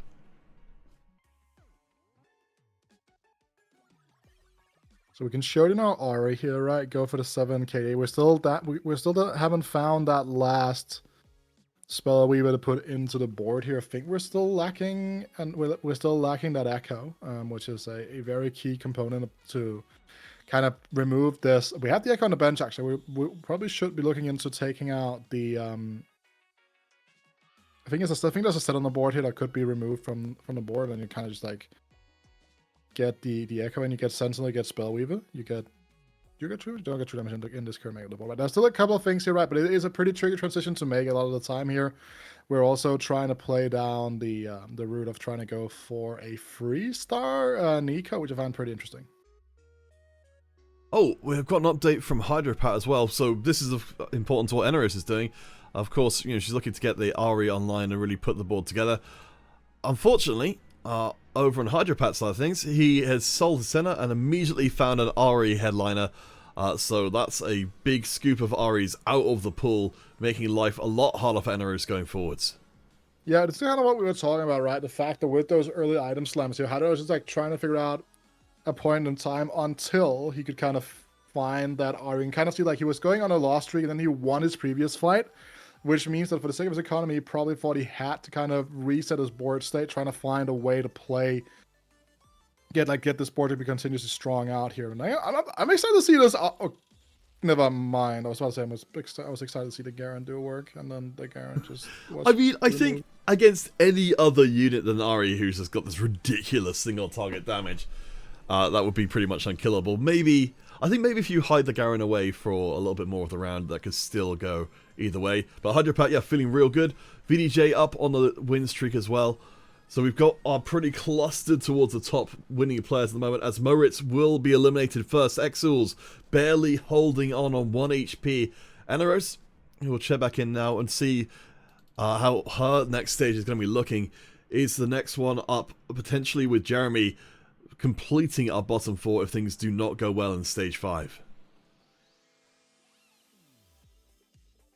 Again, so much will be decided about which 2-star is coming through here on that level 9 push, right? So, because it can really be defining here. If you get like a Kayn, for example, it doesn't really naturally go into this composition, right? If you get something like a Yorick, for example, this potential for like a Pentakill emblem kind of becomes an interesting prospect to work with, right? There are some options here that will be interesting to kind of take along the way, but we'll be going for that Steadfast Heart instead now. Just waiting another turn, it seems like. Has one more life in the bank. And speaking of one more life in the bank, Moritz has none of those, but Exuals has exactly 1 HP left, Peter. Yeah, it's going to be a very tight end of lobby. I do want to take a second. Well, actually, I'll come back to this idea in a moment because Enerus is in a bit of trouble here. I think that was a very, very low roll on the component anvil, so it means that we do not have access to that second spatula and potentially a second KDA emblem. As a result, has had to slam items and still will take the loss. She's got a lot of money in the bank, so as you pointed out before, the birthday present is waiting for us at level 9, and the entire game turns on what it is. 2-star 6. It's actually pretty interesting. It's actually not bad here. Kind of goes well into the composition. Well, if that was Minnesota, for example, though, like that would have been absolutely amazing. Now it's time to just fully roll on down here, trying to figure out if we can find that 3-star. Oh, that's a Sona, actually. This could be interesting. This could be big. I'm trying to figure out where this goes in. It goes in over that Blitzcrank for a second. Jeremy, another one of those players who is on low HP. We noticed before Jeremy didn't have the full itemization put together for Samira. That is no longer the case. We'll see how well that Ziggs does. He has got a decent amount of attack speed with the Nash's Tooth and the KDA emblem for more punch, but the front line is not good enough to deny the raw power of the country. As we do see Anrusia getting chip out of, I've never seen the text in French, actually. That's interesting. You know, I just got to see that text.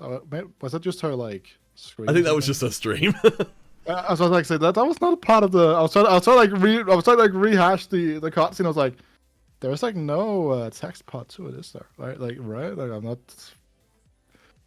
You know what, Peter? Let's focus on the game at hand instead. Yes. No, I feel very bad for Narusa. I think that was one of the worst case scenarios. Not being able to put the KDA together, not being able to put the blue buff together either.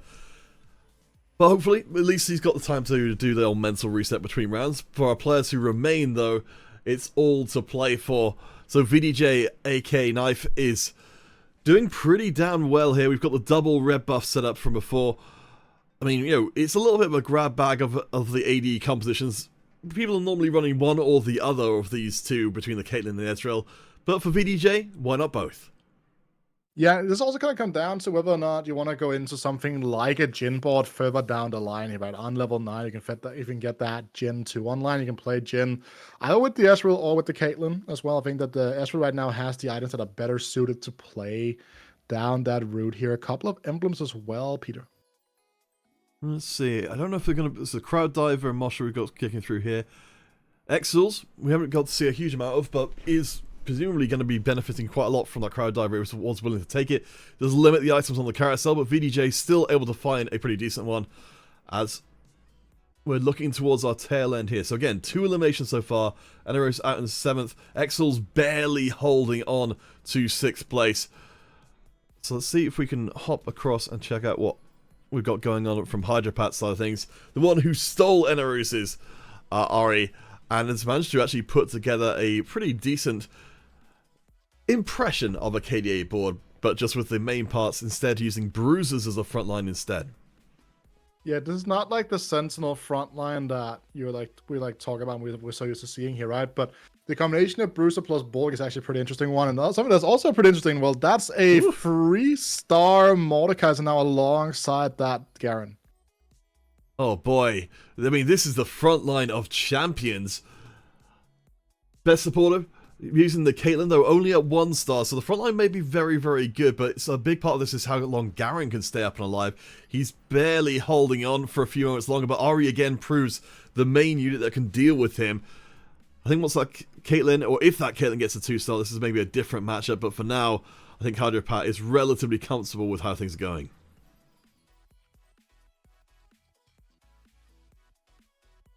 I mean, he should be, but this is also just going to be this is like the end of a 3-round loss, right? So there are some players in the lobby right now that are incredibly strong. And you look at this matchup pool, Peter. Exuals and Jeremy both are win streaking, and we know that we don't know exactly what's going on in Exuals, but we know that Jeremy is kind of fully itemized out of that scenario which we're talking about earlier on here. So really interesting to see whether or not this is going to be possible to do for Hydro. He's chasing down that R3 with the duplicator. I mean, this is a dangerous position for Hydro to be in generally. Said Jeremy win streaking, Exil's win streaking. They're generally going to be pushing people out of the middle of the table, which is exactly where Hydropat is right now. Sasuke will be here with the rapid fire setup. Okay, so this makes a little bit more sense of the Mosha being picked up from before. This does seem like a board from business that should have been left behind by the power of the lobby, and it seems to be the case. Yeah, it kind of depends on like what exactly. Because like Jinx is one of those comps that has a really high power level, but again, in a double prismatic lobby, playing Jinx can sometimes just be a little bit of an issue. But Extros has been knocked out here, potentially hit Jeremy in that fight, right? So the fight for the last top 4 spot here between Bet Supporter and Susk Business will actually be super interesting to follow, because it's not going to be guaranteed to go either of the other way, because so much is going to depend on the matchup pool for either player.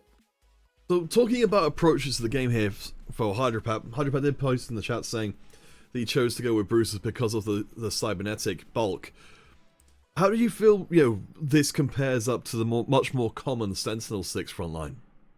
So like I think that fundamentally that's pretty solid TFT, right? I think that in general, like again, if a lot of people are going to be going down the Sentinel frontline route, for example, right, trying to figure out how can I kind of do this differently, right? Again, just having the ability to flex out to front lines. I do still think that Sentinel is the stronger choice, just like when you're looking at stats and stuff. Again, having the awareness to go into something like a 6 Bruiser is a very solid way of going about things, especially with something like the Tonic Bolt that really combines the value. Up against Jeremy here, this will be a big turning point for Hydro. If he can punch through and keep this win streak going, it's a good chance for him to go further on in this one. Jeremy currently on a win streak though, and I think, well, we've got the enhanced ascension kicking in. The front line is barely holding on long enough, but I think it's not quite there for Hydropat. Won't get the chance to hit the shots onto Samira, which means Jeremy's streak carries on going. He is headed pretty strongly towards at least the top 2, if perhaps not winning the entire lobby.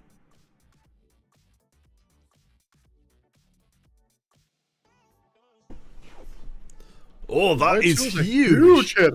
That's a huge hit coming out here, right? Like, allow it to his massive, but another downside kind of to the way this game has been played out for Pedro is the fact that it doesn't have like that one main tank that Ari can like continuously heal and keep on top, like keep alive. That's one of the biggest things with the Ari Sentinel composition, when you have the Blitzcrank as like your main tank. The continuous Gunblade healing going on to that Blitzcrank, just keeping him topped off, is such a strong and big part of the longevity of the composition here. But it's going to be a battle directly for third place here as Bet Supporters Caitlyn board goes up against his Ari board. Oh boy, that Caitlyn from before is now up to 2-star, fully itemized Best Supporter with the golden egg, which apparently successfully cashed out, so it's incredibly strong. We have got the Radiant Thieves gloves on that Blitzcrank you mentioned before, so incredibly powerful, but it looks like it's going to be very tight to the very tail end. The bruises are just surviving a little bit too long as Ari does not get cut down by the shot. Garen has had time to scale though, which means that he's now... Well, I say impossible to put down, but apparently it's not quite true. Wait. Absolutely to the finish line. I mean, who's who here? I'm not sure, Mr. Caitlyn. That was it was in midair. Jeez. That is one of the closest fights in TFT I've ever seen in my life, Peter. But the duplicate now being used for that 2-star Kali instead, saying, you know what, I cannot really push it any further. The RF3 is so far away. And I can see that. You can see that the players having a little bit of fun in chat. And I am fully on the lineup Best Support here as well. Because you can see the Caitlyn missiles. They are literally in the middle of the air. And then all of a sudden, that last cube from Ari comes through. Just like the absolute last millisecond. What a fight, Peter. That was absolutely nuts. Over on the other side of things, we're checking in with VDJ's Ghost, who's running the 2 Ezreals at the time being, looking to build towards the 3-star. Hydropat, I think, has to be, I think maybe more than a little shocked to have made it through that round. I think it might be okay here. But I think the Akali's doing some nice magic towards the tail end, keeping a lot of the attention away from that Ari. And hey, it looks like we might actually be able to see Hydropat punch through to a top 2 finish. We've still got 3 players left to go. Yeah, it's going to depend on the outcome of the other fight here. VJ does take a hit now, so This carousel will be massive. I think if you're Hydropad here, you're probably looking for any sort of frontline item, really. Could just block out the Edge of Night as well, block out the 5 gold block out that allow. I think VJ might have been looking for one of those. So, well, we know for a fact it wasn't allowed on the boards. It might have been allowed to in the making, but that's not going to be possible. And it is going to be that direct fight between VDJ and Hydropat for second place in this game. I think there's no one here really beating Jeremy's capped out Executioner's Ball, but you can never say never. Yeah, I mean, looking pretty damn good there. You can see there's a lot of scouting going on at this point. You mentioned the Alawi's in the mix. We're very close to a Heartsteel cash out. Not massive, but substantial Heartsteel cash out for VDJ to try and take on Jeremy longer term. But you're right. Face to face are 2 players in second and third place, battling directly to see who will guarantee themselves a top 2 spot.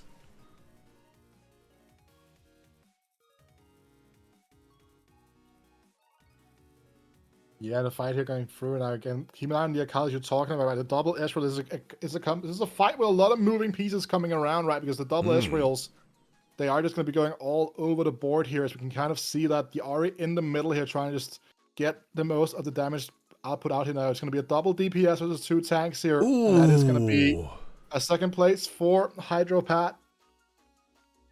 I believe as the game is over, we're just watching the same fight from both perspectives. We're just fighting the same fight from both perspectives here.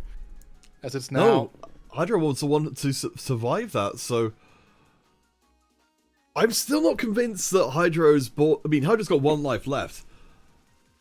We are going to see the tentacles moving here, but I just don't know if Jeremy can be beat at this point. He's so incredibly strong.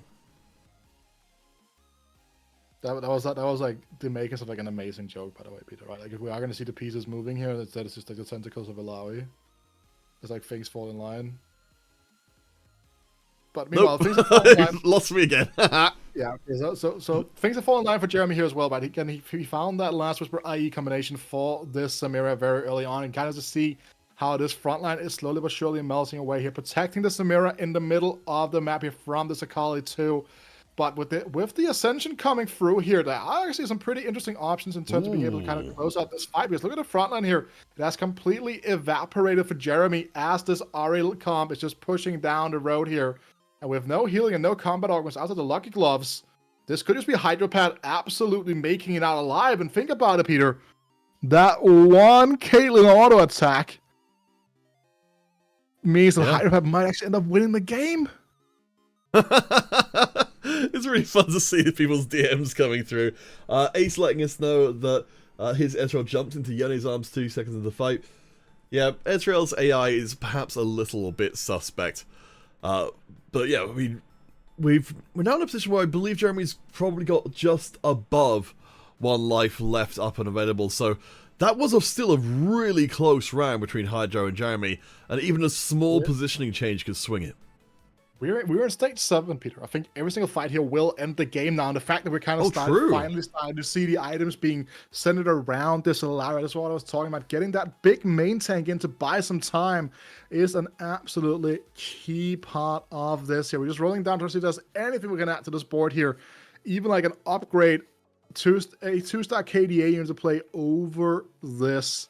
Over this Kaiser right on the back, it would be massive. But now, Peter, it's time for what could potentially be the final fight of the game. Keeping a close eye on what happens to that Thresh, because he's so huge in the middle of the board, because Ari will keep chunking out the damage. At least with the bruises, they're able to spread the tankiness around. Alawi is maintained a good amount of HP. She gets to walk right into the back line. Hydropat building up a big head of steam here. Does manage to clear away a lot of the chaff, goes straight onto the Samira, deletes, and just like that, the Happy Bee goes forward and takes the lobby. Hydropat secures his path to move forward and maybe even challenge for second place in the final round. That is absolutely massive for Hydropat. Right? Again, it comes down to talking about that one fight where if the Caitlyn is just auto-attacked instead of ulting, the game would have been over, right? That's an all too familiar sign from the likes of my League of Legends stage, you know? Like, you just like that, and just like, the Caitlyn decides to use their ulti mid-fight, so it just continues the auto-attacking, right? Like, it's it just hits too close to home, you know? Like, to a certain extent, and I kind of rate that, but Peter, that's the second game of the day down. One more to go. And you can look at the standings coming through on our screens right now. We have one player with a back-to-back first, Ekans and Deadly Ghost right on their tail. Yeah, we've got some very, very tight standings, and we will be jumping to Table 1 for our final round of play. Have a quick check to see if any of our results are still ongoing. It looks like, I believe... Oh, we've got one lobby that's maybe still happening. Excitedly enough, as of next week, or next tournament, which will be in 2 weeks' time, Spectator Mode will be in place, so we'll have a lot more flexibility of jumping around the place and checking out what's going on. Note that lobby is done as well. So with that in mind, we're going to take ourselves a 7-minute break. When we return, we will have our final round of play, and then after that, our giveaways to end out today's competition. So stick with us. We shall be back in just a little bit to finish off the tournament.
Howdy, howdy everybody, welcome back to Counters Casual Competition number 69. We are just about to go into our final round of play. I got myself a fresh cup of coffee. Wita, we are heading to table 1. We can see just scrolling up on our screen right now the players who are currently in podium position. We noted that Jazzy, our only undefeated player so far, everybody else has been scrapping to get here.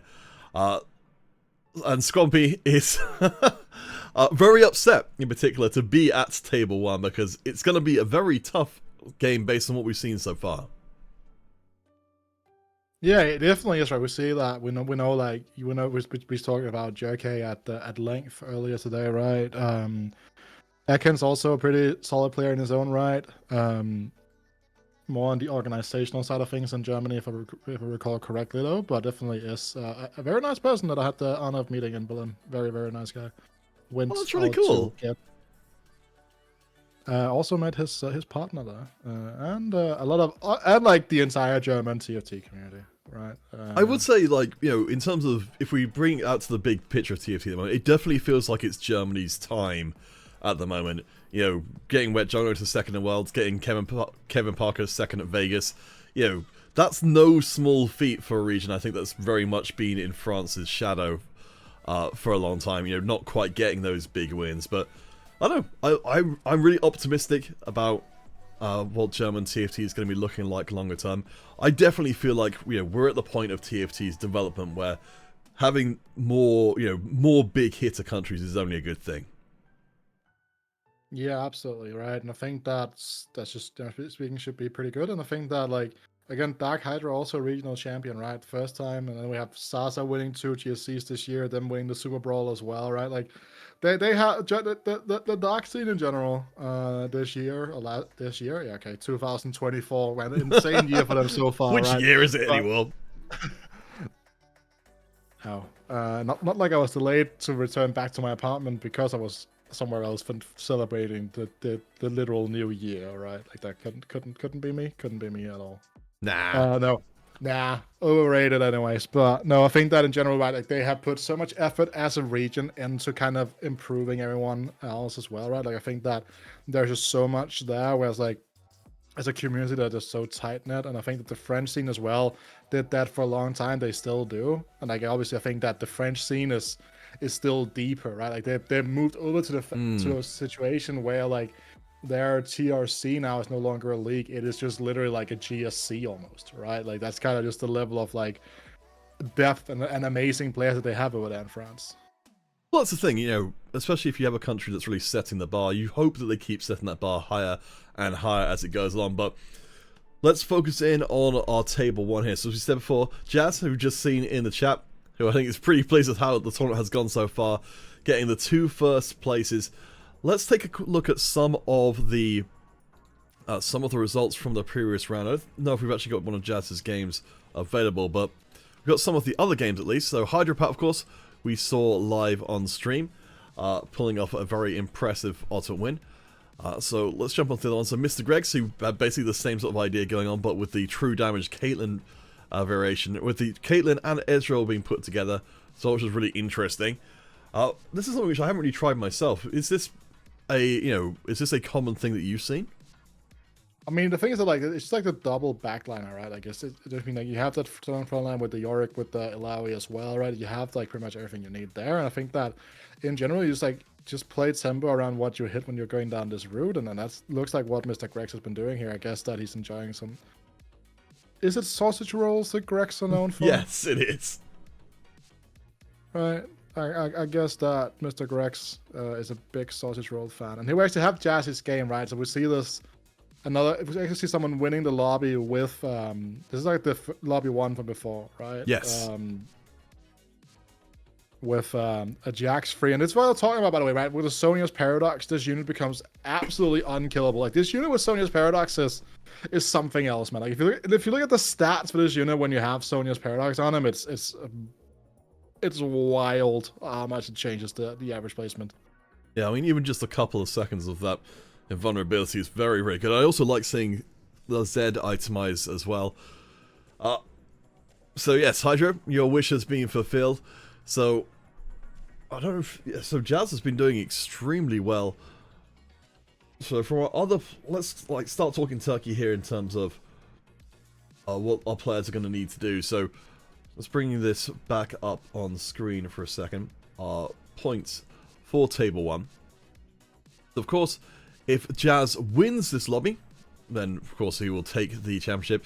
But Ekans and Mr. Greggs, along with the sausage rolls, will be just only a single point behind. So there's still a chance to punch through.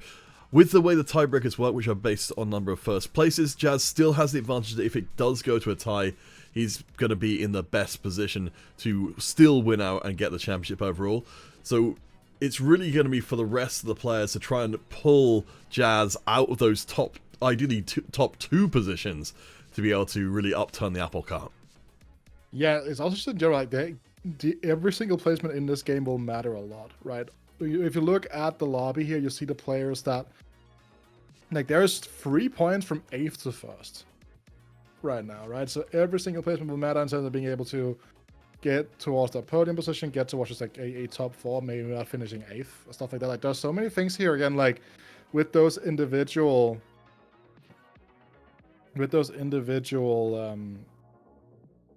like whatever like your individual goals are competing, sorry, right? That's kind of what I was trying to say here. Where it's like, for some people, your active aim will be to win every single thing that you step into. Like for, like, let's say like a KC double, a campus for some, right? But then you have some of the players that, you know, might make it to their first term and like they just try to make some improvements time over time, right? And that's kind of like how they define their success in competing, is just trying to improve just a little bit every single step of the way. And again, like, so sure, like, they might not necessarily win a prize for, like, with their placement, but if they get their better placement than they had before, well, then that's good. Oh, Levin's, if you're talking about players with mission statements, Levin in the chat saying, I just want to win a tourney again after 2 years of not winning anything. So apparently someone is in full try-hard mode for this lobby. Ace, yes, so with the way this tournament works, every round is reseeded based on performance. So if you do well in the opening rounds, as we've seen, particularly from our current leader, Jazzy, that you'll be playing against other people with the same record. So to go through a tournament undefeated is to play against the hardest possible opponents to make that happen. So if Jazzy can pull off a full 3 first places, that will be a victory worthy of the ages. But we said, we've got some very motivated players in this lobby. The top 2 finishes are guaranteed the places. We've got other random prizes, but they are not guaranteed. They're randomly given out across the entire competition. So you are fighting to make sure you'll leave today with RP. I like how someone in the same game that they're in just goes, "Let's go, Greg." and it's not themselves, okay? I can respect that. But also play your own game, you know? But we're going to be starting off with Ekan's perspective here. Drops the early Annie with a belt here. Annie reroll is actually still a thing, right? We haven't seen a lot of it today. But if you have the right spot for it, it actually is pretty powerful. But also the option of potentially going down that country road, Peter. But also, it's worth noting that, like, picking up your 1 free headliner is not necessarily something you want to do. I mean, it's got to be a little tempting, especially if you can find the Katarina early, but, you know, in terms of the way that the top players are approaching things right now, you know, when are they most commonly making that choice of headliner? So very often, you actually end up making the choice now, but very often because the thing is that you don't know if you need a headliner or a frontliner headliner, right? You don't even need a front or backliner. Sorry. Oh, based on your items, yes. And also just like based on like what you have here, right? Because like for Ekans here, for example, he picks up this Corky pair, which means he's very likely to upgrade the Corky, right? So he's trying to play for a stronger board, trying to play for those specific upgrades. Then it's good for him that he picked up this frontliner because he needs that. But in reality, he could have ended up in a situation where he would have needed a backliner instead, because he's like finds a lot of frontline upgrades and then has no backliner. It's kind of just like figuring out where are the holes in your composition and figuring out like what you can do. And you don't have that information on 1 free very often. Alright, so we've got some interesting choices here. I'm curious to see how risky our players are willing to go. And if we're speaking of risky, we found our player who's willing to take up Squampy, who was confused about being in Lobby 1 at all, has decided to go for Heartthrobs with no immediate combat power, but will be long-term picking up a lot of extra Heartsteel rewards. Yeah, Heartthrob is an augment that I click on because I think it's fun, and then I realize that, well, I don't always have Heartsteel 2-1. This is like where this augment is absolutely best, right? And in a conversation with them, just like looking through their unit planner, figuring out which units do I actually want to put onto my board, and a bunch of late level 4s coming through here as well, and no item slammed on the side of Scombi, but also no headliner on either side of the board here. Both players trying to get a higher tier headliner while kind of just letting their game go here. Deadly Ghost being on the opposite side of the field here. I love to see Blonde Unicorn saying, well, Squampy, holding hands 7th to 8th. I mean, that's what we love to see. So Squampy is one of our players who is on the lower end of the points, on 13 points overall. So we're kind of talking about, in this lobby, players who've got more or less things required to win. So, from Jazzy, really just needs to get in a decent finish and likely to win anyway. For Squampy on 13 points, needs to not only get a great finish, but also keep a lot of other high-performing players out of his way to even make it count and potentially go for first.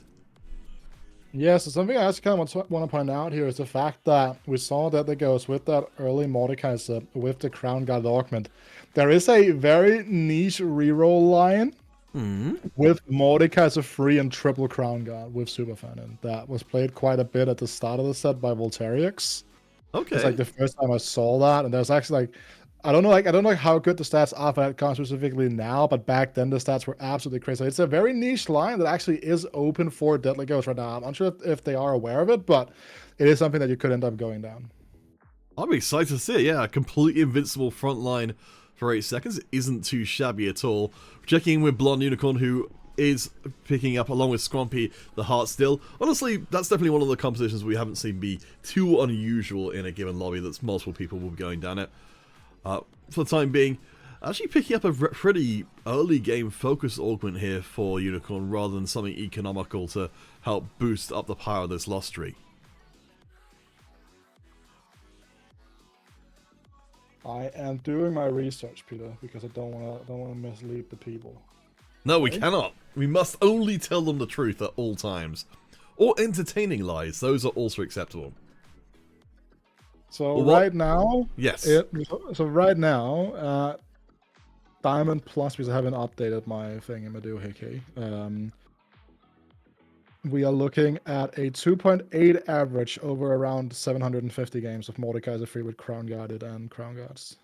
So I do know that Deadly Ghost tends to listen to the stream, so I think if we challenge Deadly to try for this particular composition, he probably will give it a go, even if it's perhaps to a tournament detriment. This is one of the fun things about this tournament, is we can usually exert an undue influence on the players to do things that maybe not to their advantage. Yeah, but the thing is that like the remaining part is like good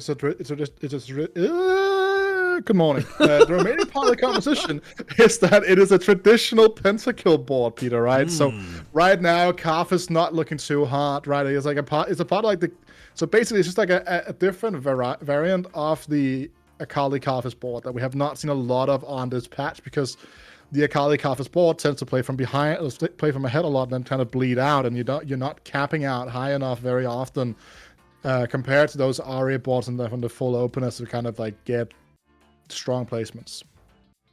Well, the development from this particular carousel, just to bring it back to our good friend Squampy, is, unless I did not misread what was going on there, has managed to find a spatula. So we know the long-term Squampy is locked into some form of Heartsteel, likely looking towards trying to hit 5 Heartsteel as soon as possible. With the spatula, doesn't have the belt that would make that Heartsteel emblem straight away, but if he gets lucky on the Crux, could accelerate his power curve tremendously.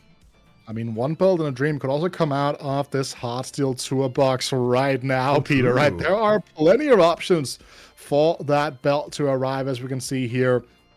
Ekans have put together a board around this Yasuo as he's trying to make use of the Cluttered Mind.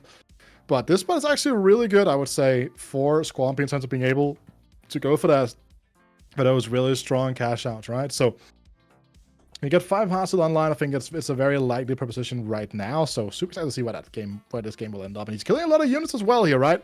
I do not think he'll win this fight because of the Edge of Night proc here allows the Yasuo just like slowly but surely just hammer away here onto this Aphelios, but almost kills every unit bar one actually. So very good stacks coming through here. And again, you need to keep in mind, Peter, with the hard frost, as you were pointing out, every single stack matters just that a little bit more.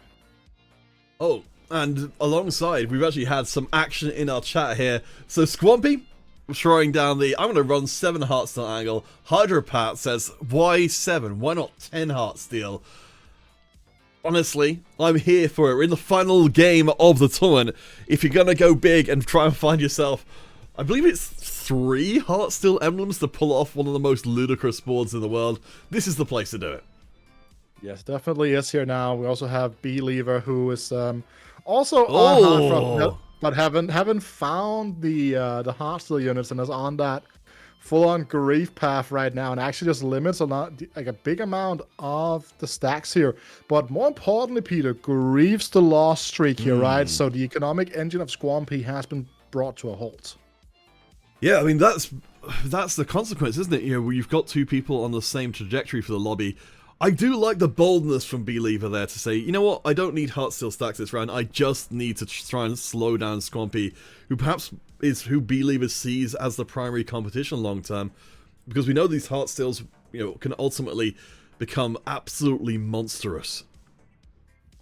Yeah, they absolutely can here now. 5 Heartsteel has been found just by the nature of the pickup of the Yone.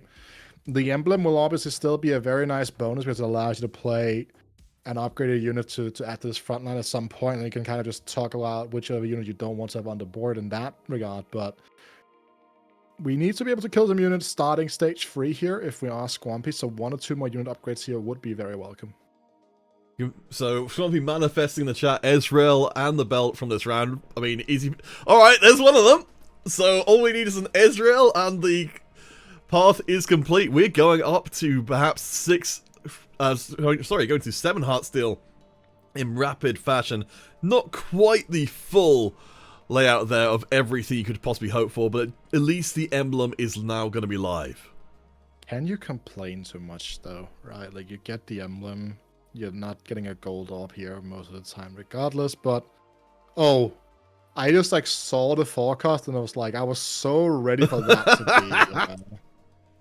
I was so ready for that to be Ezreal. Actually, something I haven't talked about, Peter, right? It's the fact that we are on item payout here, right? So having this amount of unslammed items on the bench here is actually very detrimental to the economy of Squampy, right? So needs to make probably 2 more items here. Can make Ragebait, can make a Gunblade as well. Can even make and then I just go for the frontline options as well here to kind of just make the set tank here, just like that, and pick up the gold. Okay, it got picked up on the way. Well, checking back in with Deadly Ghost, frequent flyer on the casting desk here, but doing very well in this lobby. We were trying to tempt Deadly into the triple Crown Guard approach, and looks like that's still a possibility. The pentakills, though, actually doing pretty reasonably, and proving a little bit too tough for Squampy's board, which, again, is still just, you know, level 5 with a bunch of really filler units compared to the strength on display right now. And I have DM'd Counterfeit to proof that that I'm not faking it. This is actually something that can do well.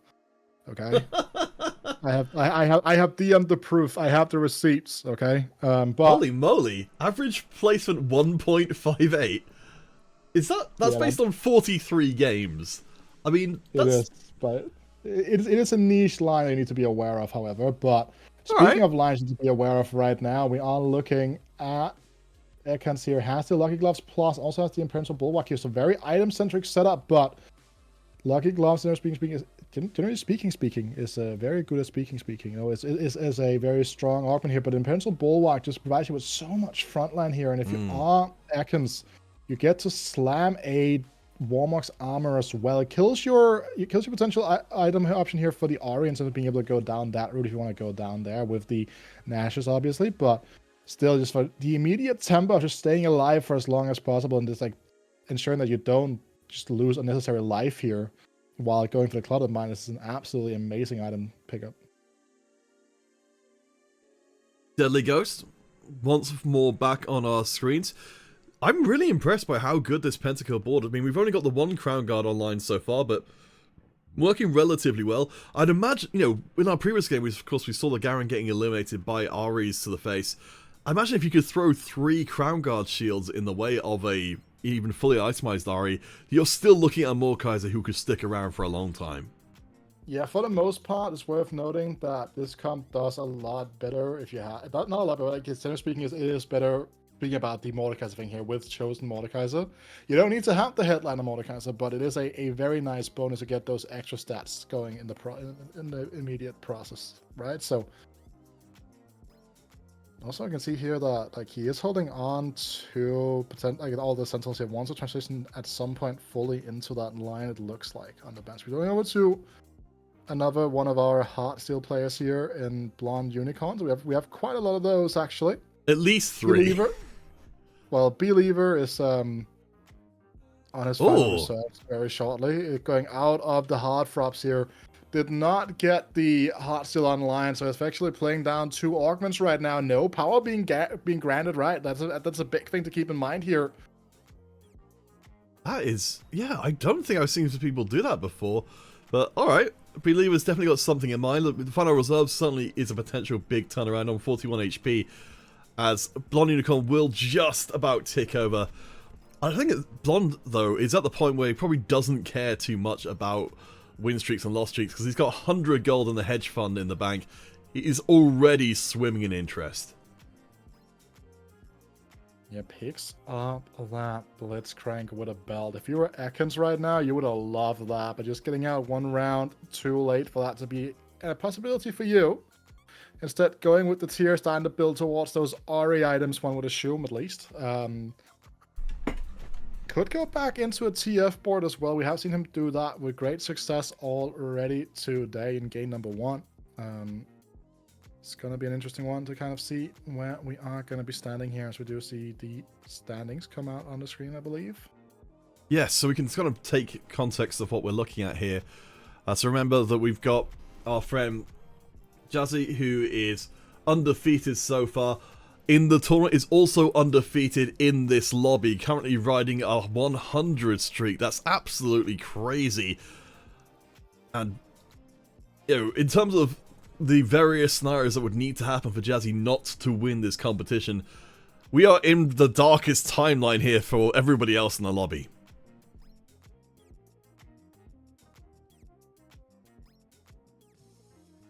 Here we get to see Jazzy face to face, showing us exactly what they have been putting together. The true damage working very, very well. We've got the Chosen Sinner doing a great job of item carrying for the time being, and Jazzy refuses to lose. Yeah, and this is kind of, I like this, right? Because your main objective, if you are Jazzy right now, is just to outplace as many people as possible. And the main people there being Ekans and Deadly Ghost, I believe, right, are the ones that are currently chasing him at 15 and 14 points. So just outplacing them is kind of the biggest thing. And just like by giving yourself as much tempo as possible, the better you're actually going to be in a spot here, right? So we can see here that we have the Sentinels stuff online here for Blonde Unicorn, who finds the Ahri on level 6, trying to just slowly but surely set up the transition here, rolling a bit on 7.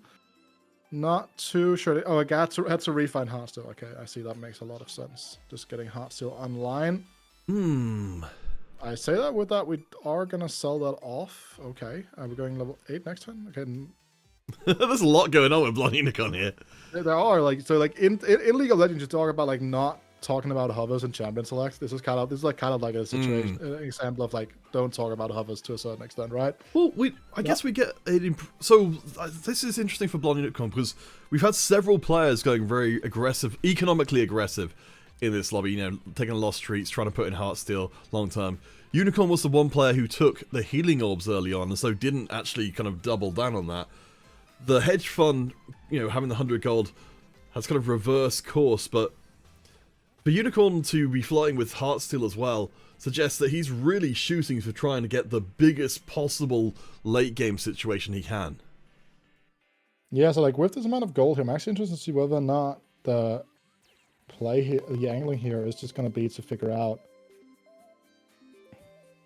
like if you just want to sell this Kaiser already now and then just go level 8 next turn and roll it down, because again, if that was your option here, right? I think you just sell the Kaiser already, just to like limit the amount of decisions that you have to make over the course of a turn here. Because you can already see like the fact that he's starting to sell off. He was starting to clear up his bench. He was starting to sell off the straggling Yone on the board. Now with an Ari pair, I believe that going 8 here, selling and rolling should be the correct thing to do. All right, let's see what we end up with. All right, build 2-star Ari. That's easy peasy. Can we find ourselves a front line, maybe a Sentinel headliner? Got a Thresh as an option. Yeah, it won't be too picky at this point. We've got the Guardian online as well. So, all right, had very good drops for Unicorn as of that last PvE round as well. So I think Unicorn's online here, and not a moment too soon. Yeah, so he's not fully online, right, in the sense that he's not fully where he wants to be, right? He's no KDA, no spell weaver, so this Ari will just be like doing this with like just her base stats and no scaling, but still will be putting out quite a lot of damage. I like the fact and the awareness of picking up the Thresh here, right? Just because like, okay, ideally I would like a Blitzcrank right about now, but I can't be greedy, so just goes for the Thresh just to have the guarantee of that 2-star frontline you're talking about, and then in a further rolling turn and kind of start putting the board together in the way you want it to be put together further down the road. Yeah, I was a little worried for Unicorn we'd end up in a situation where all that hedge fund money would have to go away, but managed to hold on to a respectable 50 gold. It's not the 100 gold from before, but having to spend to stay alive. Let's check our final augments coming in. Crown Guarded would certainly help prop up that front line. I'll keep your eye particularly over here on Scrompy down towards the bottom to see what his long term will be with this Heartsteel board. Yeah, I mean, 37 HP about now, 277 needs to start like putting together, but the 7 hearts you're talking about is very strong, but he's just stuck level 7, right? That's the big thing here. Can't not go level 8 and start rolling for something like that headliner Ezreal instead, but has some pretty good aura items here to work with, I suppose, so not the end of the world, but still not the most ideal board as B-Lever. Will probably be leaving us very, very soon. Hey, I like it. That's the kind of dad level fun which I like to pride myself on as well. I'm so proud that we've joined each other in the pit. It is worth noting though, right, that B-Lever did have that final reserves picked up right on stage 3 too. So there is a potential of a huge comeback coming in here with the additional golden resources coming through from that augment, and will be winning his fight here as he actually beats leaving. So we have B-Lever and leaving. Can you believe that B-Lever will be leaving us soon? Maybe. One thing we do have as well, along with B-Lever holding on in that last round, is a very unique circumstance, which is that we're able to kind of like semi-interview players because they're listening to us while this is all going on. So there has been no plan, but Scrumpy's cash out is huge. So support items are coming in thick and fast for Scrumpy, and we'll be able to hold on to a lot of stacks. The needlessly large gem, very, very good indeed, though I'm a little worried about how strongly this frontline will stay in place. Obsidian Cleaver and Shroud of Stillness. You'd have to think on paper at least, this should be a good enough collection to start getting Scrumpy some HP back. Yeah, a lot of decisions to be made there, and I do not actually really know which decision I would take personally, because I think there are just so many decisions to be made, right? And now we're starting with 89, but we cannot like afford to lose now. So the only buffs we're going to be getting to this will be the units that we kill right over throughout that. We're the ones we can afford to take, at least for the stacks. So with this being stage 4 and with this being just pure, like just straight up just 7, right? I think there's a lot of really good things to keep in mind here. I think that the needlessly big gem, as you were talking about, Peter, is one of the biggest, it's one of the best items in the game. The reason why it was taken off and taken away from stationary support, because it's just such a powerful item. Oh yeah, when we saw it there, I mean, right now at the moment from Scrumpy's side of things, we really just don't have very much in the way of actual damage items. So I think Scrumpy would love to be able to pick up something here, maybe going for the crit glove there. I think, while we're amplifying damage, right now we've got literally 0 directly aggressive items, no Infinity Edge or Death Blades or anything like that to help pump the damage. I worry for Scrumpy long term, who apparently is telling us he doesn't have a long term plan, but somehow he's ended up at table 1 and is still doing pretty well for himself. Yeah, and like having fun here, playing a very high risk line. Meanwhile, look at the likes of Ekans here. He just has an infinite amount of trades online. If imagine if like Stand United was one of his augments here, right? I don't even know if there's no jazz in play, sadly, but just the sheer amount of trades active right now are absolutely crazy because he's anchoring around this set as like other unit right now. He is on a win streak trying to protect that, try to go towards that level 9, and then with the Clouded Mind, gold transition into an even better board. But for now, this is just a stable board. Did not get the last second swap off here, so set will not be on the same target as R, which is a bit of a deal breaker. And beautiful narrative which we're getting here, as Squompy will be facing up against Ekans. So Ekans, the win-streaking player right now against Squompy, a player who desperately needs to change his fortunes, has every single support item you could hope for. Does get the Ascension kicking in, but by the time it has, a lot of the frontline is gone, so I think the best you could hope for, surely, is just a soften the loss. The Zed will barely survive, and that means that Squompy will get a lot of stacks, but is still pushed inevitably towards what could be a very early exit here from Lobby 1. Yeah, he needs to win 2 more rounds now in a row to even get that final cash out right. Meanwhile, Believer has really been good at turning around that the final reserves cash out, quote unquote, right? Meanwhile, we see a Blonde Unicorn still looking for that new headliner on 7 HP here. 12 seconds to go. I mean, probably should just try to be rolling it for a Blitzcrank, but sometimes you're just trying to figure out where you want to go, and then the realization is we're going to see stuff happening. You saw nothing in that stream there. Well, Blood Unicorn up against Ekans, who showed no signs of slowing down, so Unicorn could be up on the shopping block. Squample also in the same position as well. Actually looks like actually Squompy has got this round against the Twisted Fate board. Unfortunately, we have got a very strong Blitzcrank in the way, and that means Squompy is going to be out of there. Blonde Unicorn, I don't think there's any way that he holds on either. A couple of big eliminations on the precipice of something greater. Yep, no heart rubbing anymore, not allowed, as they do end up holding hands 7 and 8. I think those two were talking about doing that, but Believer has actually been turning this around into a full-on win streak after that final reserves here, so really interested to see whether or not him and Ekans will be clashing up against each other here. None of them can he has no indications of the matchup pool right now as we are on the neutral round, so gonna be an interesting one to follow for sure here. But when kind of like, again, from Ekans, it is just straight up just solid fundamental TFT, like not playing towards any specific composition, just kind of figuring out what is the way for him to be the strongest right now, and then when he gets to that level 9 with the Clouded Mind potentially, if he wants to get there, then he can start working towards it. Again, it's worth noting you don't get Clouded Mind XP on neutral rounds, Peter, so he's just sold off to make some econ breakpoints, they can buy back the units to fill out the We are getting a update. So there's a little bit of a side thing going on here. We are getting an update from Hydropat, who I think we might be able to just pop his stream on there and see if he can show us. We've had someone recombobulate into a 3-star Caitlyn. If Hydropat's listening, there we go. Thank you so much, Hydro. Hydro's a great camera guy. We want to get him in as an observer. There we go. XF ESL recombobs into winning the lobby. Congratulations there. That was a well earned, well set up for situation. I mean, you gotta go for it, right? Like that's the thing where that's why a lot of people when they go for that, the one that it's just something you need to figure out, right? Is that sometimes you just gotta play for the high road, you gotta play for the out, and the out right there was to hit that 3-star free cost before that would come down. So it's just exciting here, trying to figure out where Ekans want to go, because it is a pretty busy turn for him to look in towards right now.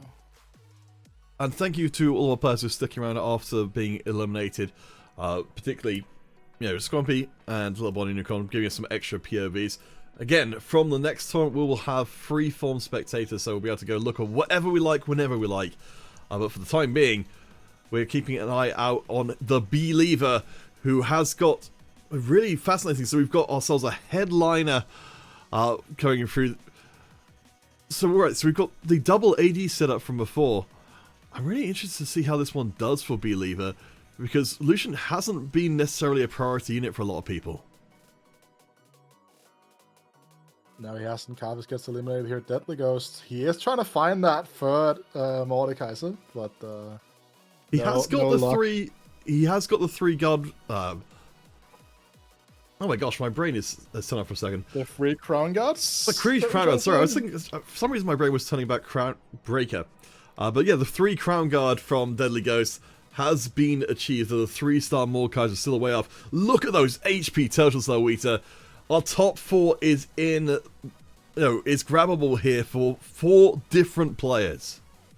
Yeah, and then you have like Jassy and Ekans, right? This is kind of like what you kind of avoid getting yourself into when you are just playing a very streak-heavy early game, right? Because you kind of avoid getting yourself in a situation where you have like 4 players on like 15 HP or less while you're just chilling there, kind of guaranteeing yourself pretty much a third just based on pure math.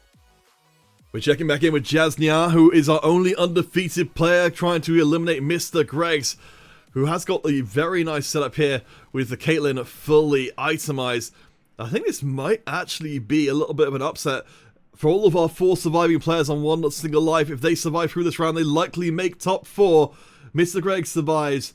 Deadly Ghost is fighting and eliminated. Believer is gone as well. We have our top 4, and we've successfully baited Deadly Ghost out of that top 4 position. Yeah, I mean, meanwhile, Ekans and Jassy, both of them here, right, trying to fight it out for that victory, right? Both players looking in towards a bit of success potentially for them both. Ekans, like, there is like, what, 1 point between them right now in the standings, I believe, going into this game. So, interesting enough here that if Jassy and Ekans end up on the same amount of points, there's going to be some tiebreaking action going on. I believe Ekans won the first game, so both of them would have 2 round wins, Peter. So oh, that's true. I do not know what your tiebreakers actually are, because like I'm a TFT player. I don't read the rulebook, Peter. So we are functionally illiterate as a community, and for good reason. Well, Wet Noodles will help sort us out, hopefully, in that respect. We are getting some results coming in. I believe the thing is because we're doing so few rounds that a lot of the normal tiebreakers don't really make sense for this tournament. So a lot of times it will end up being we'll go through multiple tiebreakers to get there. So every single result is very important. Ekans and Jesnaya on the maximum HP. These are our 2 players battling likely for 3rd place. Levin and Mr. Greggs. Levin getting the frontline cut through. The cards come through. The Caitlyn doesn't quite die, but she hasn't got enough damage, which means Levin gets to move forward and potentially challenge further. I think at this point, let's just double check the points coming through again. Let's see. So Levin came into this one with 14 points, so 2 points behind Jasnaya. I think that eliminates any possibility of Levin winning the game, but 2nd place gets the same price as 1st, so there's still a lot to fight for, but a long road for Levin to walk. Yeah, but again, a couple of wins here would be all it takes. He has that Sona with the Rage Blade, which is one of the most important aspects of kind of capping out this composition here. Again, we do not have the information of the matchups, and I do believe that is Ekans' this is Jassy's body he's been going up against here. So this fight will be interesting here. It's all about whether or not this TF can stay alive, as the Sona will be boosting him up here. And that massive pressure coming through here, Peter, completely just shutting down the DPS for a solid like couple of seconds there. Even though, I mean, the Hextech Gunblade, I think, is providing that little bit of extra time to work with as Levin wins again, taking down Jasnaya. Bear in mind, Jazz has not lost a game, or not come first in a game so far, rather than losing. Certainly hasn't bottom 4 in any games so far either. But Levin is the only person on a streak, and there's a lot of HP again between him and his goal of taking first in the final lobby of the day, but I'm starting to become a believer, Wita. How about you? I think so too right here. Again, a lot of it's going to come down to how hard can Ekans actually cap out, right? Because I think he might still be with a stacked bench just trying to work his way towards something here. But if Jassy ends up losing to the next fight here, I think that right now Leaving is in a very good spot, right? Just having that Rage Blade on the Sona is such an important way for this TF board to kind of just keep up the pressure for a while. And we're going to see Ekans still on that set too. So still waiting for those final few upgrades to come through, and that final transition as well, potentially. So a lot of things to look forward to here. So Levin, I'm not going to take this as gospel because I don't want to do maths on stream either, but Levin's assumption is that if Jazzy goes third and he goes first, he can still win. That sounds somewhat believable. That's at least the assumption that Levin is working with. Right now up against Ekans. I mean, of course, for Levin, losing a single round means that winning the tournament is, of course, completely off the table. But Levin so far has been on a streak, so has gotten wins against both the remaining players.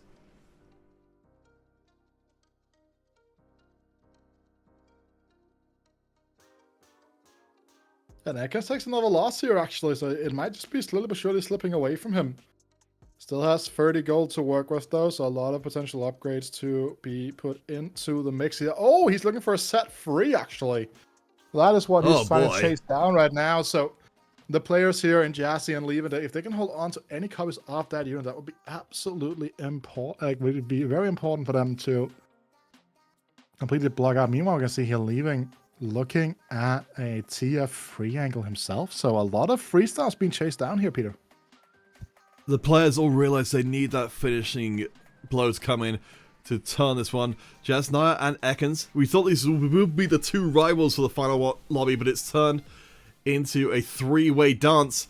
Levin, again, bringing out the incredibly fast-acting Senna. This time the front line does crumble, and Levin's dreams are over. Jasnaya goes down. Ekans will take the first place, so we are going to have to wait to see if exactly how those tiebreakers work out. Levin got so very close, but ultimately fell short by a single round. Yeah, and Ekans, strong performance from my boy. You know, gotta give it up. That's strong, but again, just like strong creative TFT coming through that. Like that did not look like necessarily like a board you'd expect, but again, the transition came in to last. So there we go. Oh boy. So we're going to wait on final confirmation because, of course, the standings and things are still coming in. I'm going to see if we can grab some of the results from the... Let's see if has anyone posted any round 3 results. No, I think they're still going on. In which case, I'm going to scoot around, just check to see if any of the games are actually still live.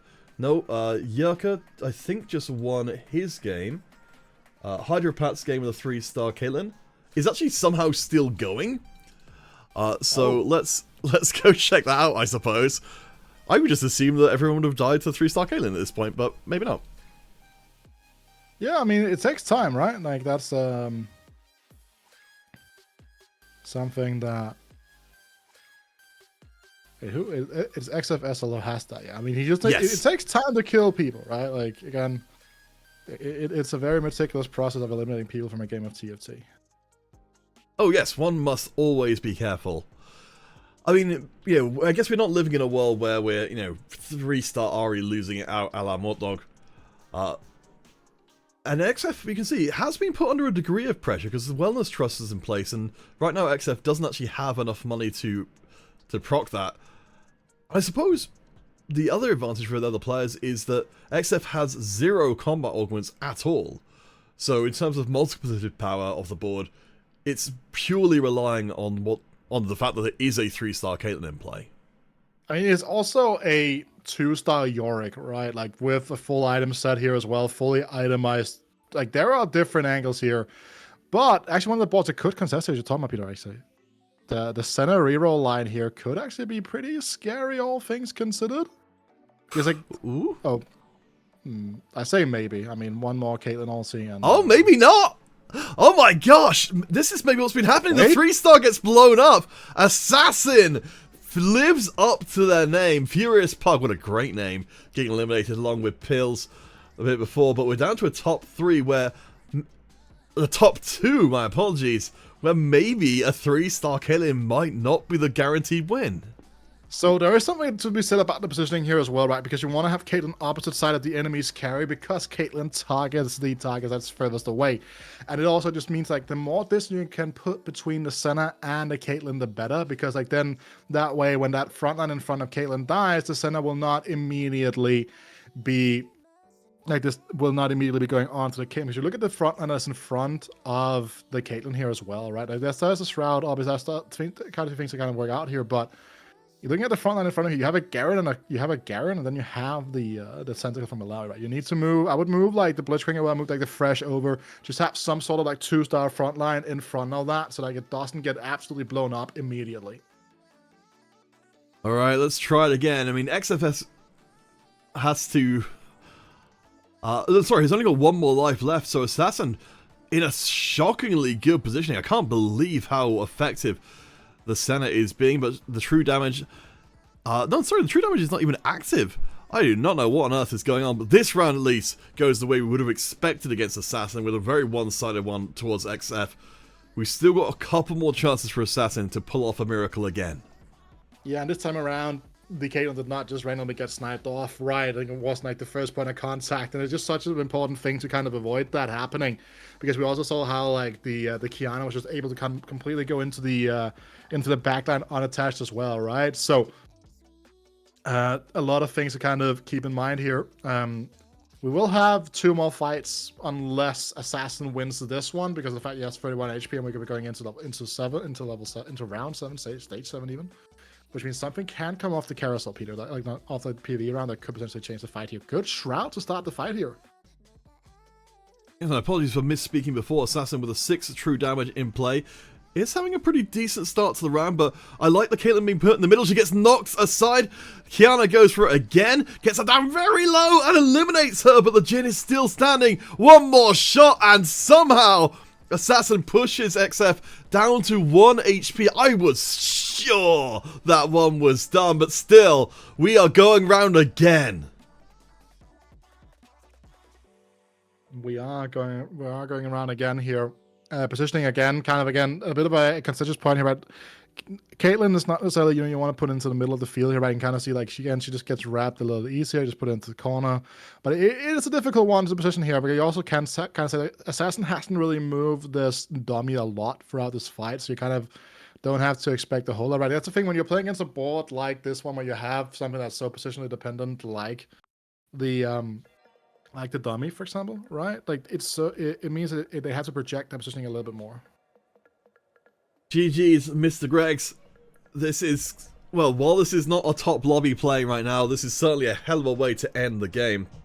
As you said, a lot of decisions to be made here about where the Caitlyn ends up going through. The Giant Slayer onto the 2-star Jhin could be enough to swing the fight. Do you think this is the final round, Wita? I don't think so, actually. I believe, is he positioning? I don't think so. I think that the Caitlyn now is in the right spot here. So I believe that unless like this Kiana just absolutely just goes onto the Caitlyn directly now. Okay, she just got blown to pieces. It's a bit unfortunate the Shroud of Stillness went right between units there, so XF... Oh, wait, Kali? No! For one auto attack could have swung it. We're down to the last life for both players. I think if that Shroud had hit any one of the 3 backliners, that surely would have swung the round entirely. It definitely would, but again, it's one of the things where it's like when you also want to get that the AP bonus on your backline as you're with Senna and Lucian, right? So you want to get more power onto your board in general. It's a bit of a pretentious situation, a bit of a contentious spot to be in here, Peter. As we are going to be setting up for the final fight, a 2-star Sona with a Rage Blade into the mix here as well now for XFSL, sorry. Let's go. Not doing anything. Kiana, though, again, the biggest point of contention here. You can look at how easily this Caitlyn is about to get the Akali right onto the Caitlyn, but immediately getting blown to pieces. The damage just isn't there anymore. Kiana's still barely alive, but Assassin gave us a hell of a show, but Lucian doesn't even remotely compare. XF somehow just gets across the line despite having a Caitlyn 3-star for the majority of that game. What a way to end out a final on-stream game. Congratulations, an Assassin. Very well done for keeping fighting right to the last moment. Yeah, and again, like, that's a 1 HP difference, right? So again, it's so important, again, like that's 1 unit more that you took a loss with in the early game, right? Like 1 less turn you had Wellness Trust online. It is such a, like, those fine margins are, like, so decisive for a lot of your placements in TFT. Whether it's trying to get a 4th or a 3rd, or sometimes you like snatch like away from an 8th fight. Here's what was the difference maker between going 1st or 2nd, right? Again, just get those get that HP saved in the early game no matter what, and that's going to be the best way to go about this here. But that was a very, very exciting game of TFT to follow, Peter.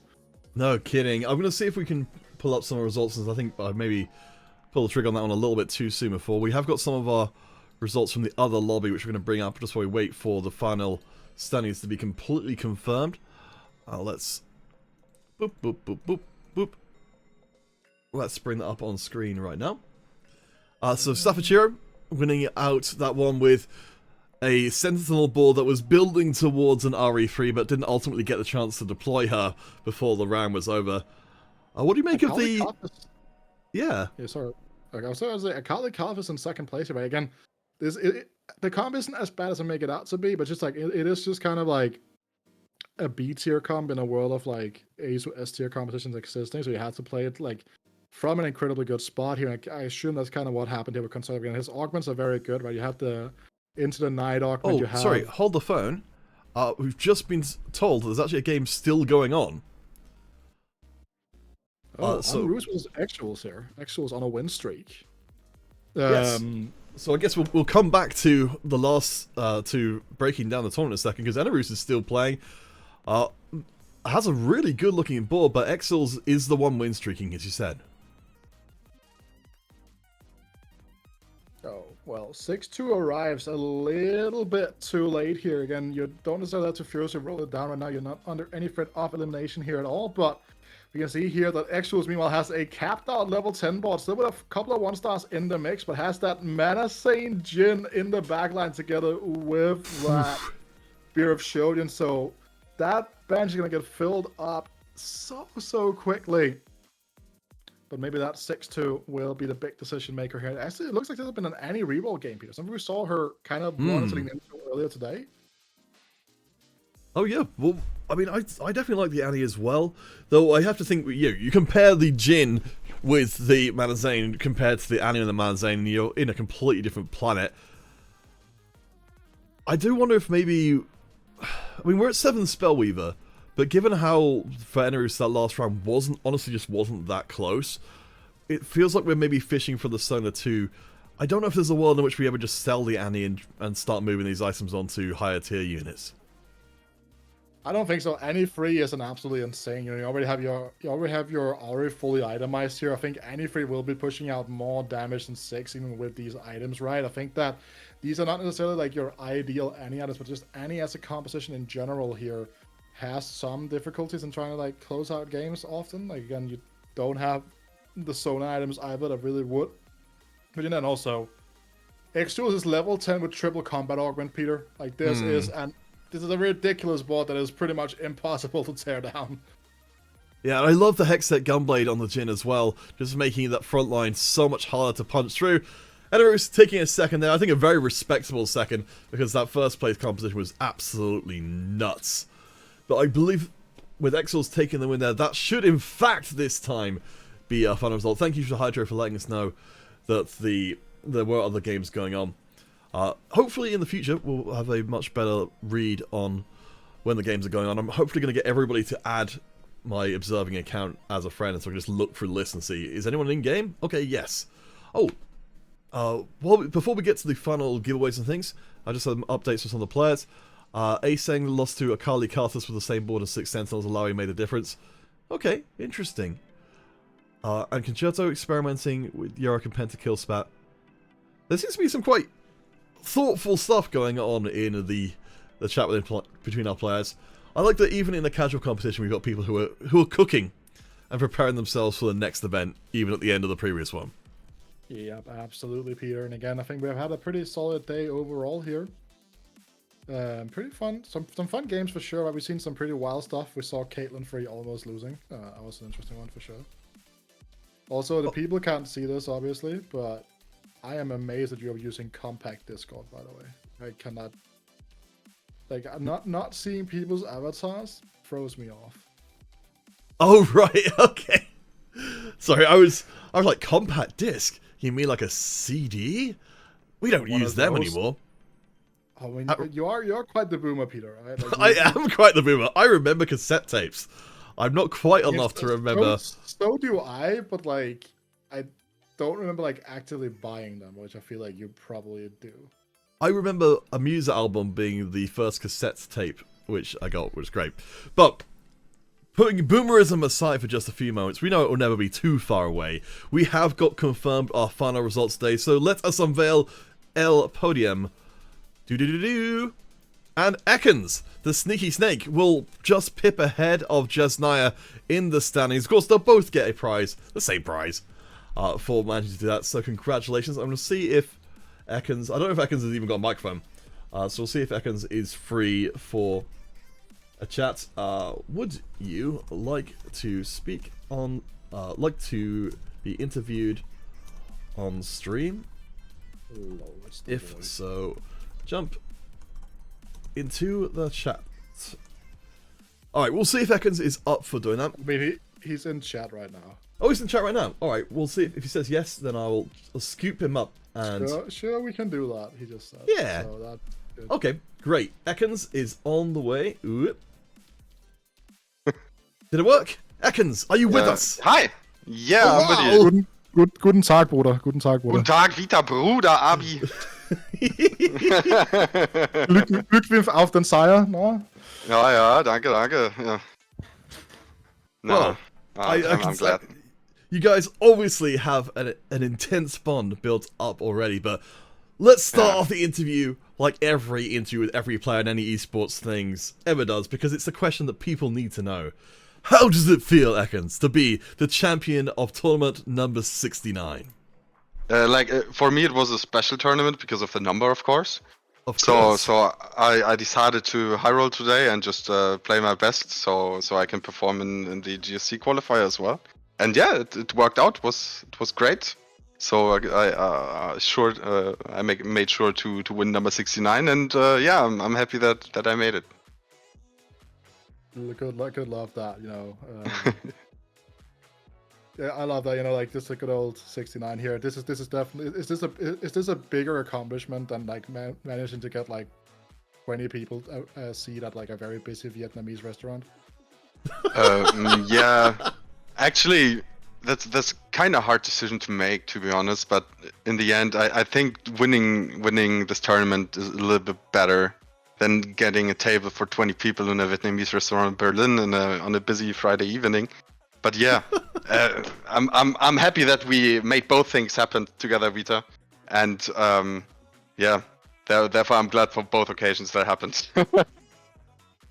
Oh my gosh. Well, I mean, I guess I'll jump ahead of Wita in asking this. You know, let's talk about the we were talking right back at the beginning of the stream about the German community. I'd love to hear where you feel like Germany is overall, as you have represented your country so well in this tournament. Yeah, I'm glad that I made it as well. So I'm watching my German fellow players compete in various tournaments pretty well. Like Wita is the vice world champion, Hydra is the European champion. So yeah, those are big steps to fill, and you have to start with the tournament at some point. So yeah, today I made the first step. Maybe it's going to be like a stone that is rolling right now, but yeah, I'm very. I know it's an illusion, but in the end, I'm happy that Germany or the German scene is growing and growing. We have so many good players. We have outstanding casters, streamers, people that are theory crafting all the time. So yeah, I'm a part of it. I'm taking some knowledge from Kevin Parker, from Memo, from Wet Jungler, and I'm trying to combine it in my own playstyle, because I'm not someone that likes to force one comp all the fucking time. It's boring. That's why I'm not playing TFT. I'm trying to play something different every game if I can. But I have a certain line that I've learned in the time now in the set, and yeah, the German community is a big part of it. So yeah, I'm glad that I'm a part of it as well. Yeah, I think that's so. Like, obviously, you said you're playing in Heat B of OQ, then I assume right now. Yeah, exactly. Do you think you're gonna make GSC? Be real. Like in the previous sets, I've not been confident at all, even if I've been ranked higher in the solo queue ladder. But this time, I'm playing the TRC, the German one, made it into the top 32, so that's the semi-final, and played pretty well. Went fourth, I think, or fifth. So I feel pretty confident myself that I understand the meta, I know how to play, and that in solo queue I'm just trolling and I'm limit testing a little bit to see what kind of comps are working with Ari, for example. So I took some Vietnamese and Chinese tags, which are always including Ari because she is busted as hell. And yeah, this is a way with which I can achieve a top 4 in nearly every game. That's what I use this game as well, for example. So I go for Z3 winner or Poppy 3 winner or something like that. It's not contested. And yeah, I hope I make it to GSC, but yeah, it's a hard competition, right? So Yeah, I feel like for OQ, right? Like, it's about like getting past day 1 is like the biggest issue, because like day 1 is like that super hard like top 25% cut, and the other 2 days are like they are just 50% cuts. Obviously, like the player field is a little bit stronger on day 1, day 2, and day 3, but that day 1 is like what everyone fears whenever I talk to people that have to go through OQ a lot. Yeah, that's true. I'm also I'm excited to see what's going to happen, but yeah, coming top 25, that's like I think average rank of 3 or 2.8. So yeah, it's going to be a tough one against all those guys, but yeah, I'll try it, right? I mean, you're warmed up, right? Like again, you have like 90 minutes to go though. But what are you going to spend those very important 90 minutes on?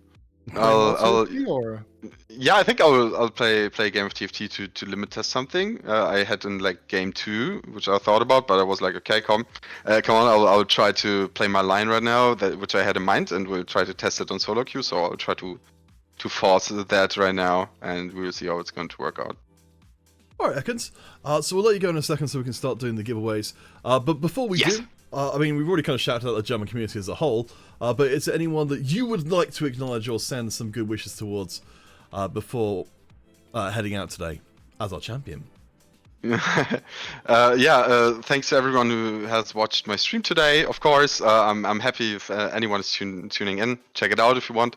I want to say thank you to my friends, Freshbur, Kunski, and everyone that is just having a good time with me IRL, because in TFT I already shout out everyone I know, where I take the knowledge from, for example, or that I'm demo watching. So thank you very much for watching my streams. Thank you very much for cheering for me, and I'm glad to win the 69th tournament. Thank you so much, Ekans. All right, we're gonna just drop you off there. Oops, almost threw Wita out the room. That would be terrible. All right, so we're gonna head to doing our final duties of the day, which is to do our giveaways. So we know who our top 2 players are, which means we're gonna grab everybody who isn't them and put it into the situation here to do the giveaway. So let me just pull up our list of players. So Ekans and Jazz will get the guaranteed RP prize. This is everybody else who's played in the competition, excluding them. Would you mind counting us in 3, 2, 1, and then I'll spin the wheel for our first random giveaway. 3, 2, 1, now. Oh, it's 3 different languages, Peter. I'm a well, Lever wants the rest of the cast to be in German, so we'll see how we do that. What? Neon. Das is good. I don't know. It's not going to get better than that. Please don't. We actually should have, like, the last time when I was there for Berlin, I actually, like, we found out day 3 would have been really funny if I like gone on and just like done a game in German, like my very broken German casting, just for the fun of it, because like it was like broadcasted into the arena as well there, right, the German one. Yeah, day 3 was not necessarily the time. It's a very serious day, right? And just me like going there, just like throwing around random German phrases, not necessarily the best way to go about it, but maybe someday I will have my German casting debut. I mean, as we've already established, the German scene is a great place. I think much like the French scene would be, if you want to be a multi-language caster, then those are the places to really look. All right, would you mind counting us in fully in German? But instead of using numbers, could you use the most fun German terms that you know offhand to count us in? 3, 2, 1. All right. Krankenhaus is a good one. That's just hospital. Sure. Ich bin böse und knalle mit der Tür is well a lot more funny in Danish. And then we have Brudermaus los, which is, this is cringe. Amazing. Yeah, basically. You've got the education you needed. Yeah. Oh, who's it going to be? I can't believe it. Congratulations, our second winner. Right. So, post that, what we need to do is we also need to grab everyone who's streaming, which I will get from my internal document. Whoop, whoop, whoop. So, we won't have any... apologies if I do mess this up. We're trying not to give 2 prizes to 1 person. So, we need to make sure that Ekans, Jesnaya, Neon, and Believer are all not on this list. I think that's everybody. So, please you want? Whee! I mean, 1, 2, 3? Yes. 3, 2, 1. Inch, inch, inch, inch, inch. Switch. Who's it gonna be? Hydropat. Hydropat. Congratulations, and thank you for all of your help. Hydropat is our streamer winner. Do I know anything else to do? So we've got the clips, which we'll have to sort out. I'm really far behind on that one. What was that? Let me look at my list of prizes. I feel like I've missed one, but I cannot for the life of me draw it to mind what it is. Let's see. Giveaway overlay. What does it say on there? Random player, first place. Who knows these things? Not me. Streamer, clips. No, I think it is everyone. Okay, in that case, congratulations to Ekans, Jesnaya, Neon, Believer, and Hydropat for being all of our winners today. I will say you've all won the same prize, so functionally speaking, you've all done just as well as each other. Hooray! And again, if you'd like to check out our friend Ekans, I did shout out in the chat Ekans' stream. So please go support and get that German community just that one step further forward. Whoops, I've gone onto the wrong screen, never mind. Recognizing Middle Cop for not being here. Oh, Wita, before we go here today, we're going to send off the stream somewhere else. Is there anything that you would like to specifically shout out from your own side of things you'd like people to know about you, or any projects you've got going on? Hopefully I'll be able to post my top 10 players of 2023 today or tomorrow. Ooh, nice. I'm doing that. I was contemplating doing it like with like a whole countdown and fancy graphics and stuff, but it's just gonna be an article because I don't have the mental capacity to start doing that now because I got delayed in getting back home and I have a lot of things to take care of this weekend. But I have my top 10 players coming out. I mean, also I actually want to shout out Lornick's list. Lornick did a list that was just basically just weighted, with the like players GSC finals and worlds results from last year with like a just pure like point system in place, which I found very interesting as well. So it differs a lot from like what I'm doing and like my placements, but it's a pretty interesting one for sure to look at as well. I think it's only a good thing because we don't have the don't talk if you don't know over in EMEA. So I think the more voices we have giving opinions. Not yet. Oh, David and are you leaking? No, it did get announced. It was announced at Vegas that David and Alan CQ will be doing that. Oh, I missed that entirely. Pretty soon. Oh, yeah, that's I don't amazing. know exactly when, but they did say it was going to come soon. So I think we'll have one of those before GSC 1. Well, that's amazing stuff. Well, I very much look forward to seeing that. So we're going to send off a raid to Somnia VT. We always do someone relatively random. Hopefully, this will be a fun person. They describe themselves as beautiful, attractive, charismatic, huge personality. All right, we'll see how that plans out in the end. Thank you guys so much for coming to join us again. We'll be back on the 20th of January for our next competition, where we'll actually have a spectator mode to work with. Again, thank you for coming along and helping out today, and congratulations to Ekans for bringing the German community to the forefront of everyone's hearts and minds. We'll see you all in 2 weeks' time. And any Age of Empires 2 players, do check out. There might be a game of that coming up in the future. For now, though, thank you guys so much, and we'll see you down the line. And we're raiding. Alright, turn off the stream.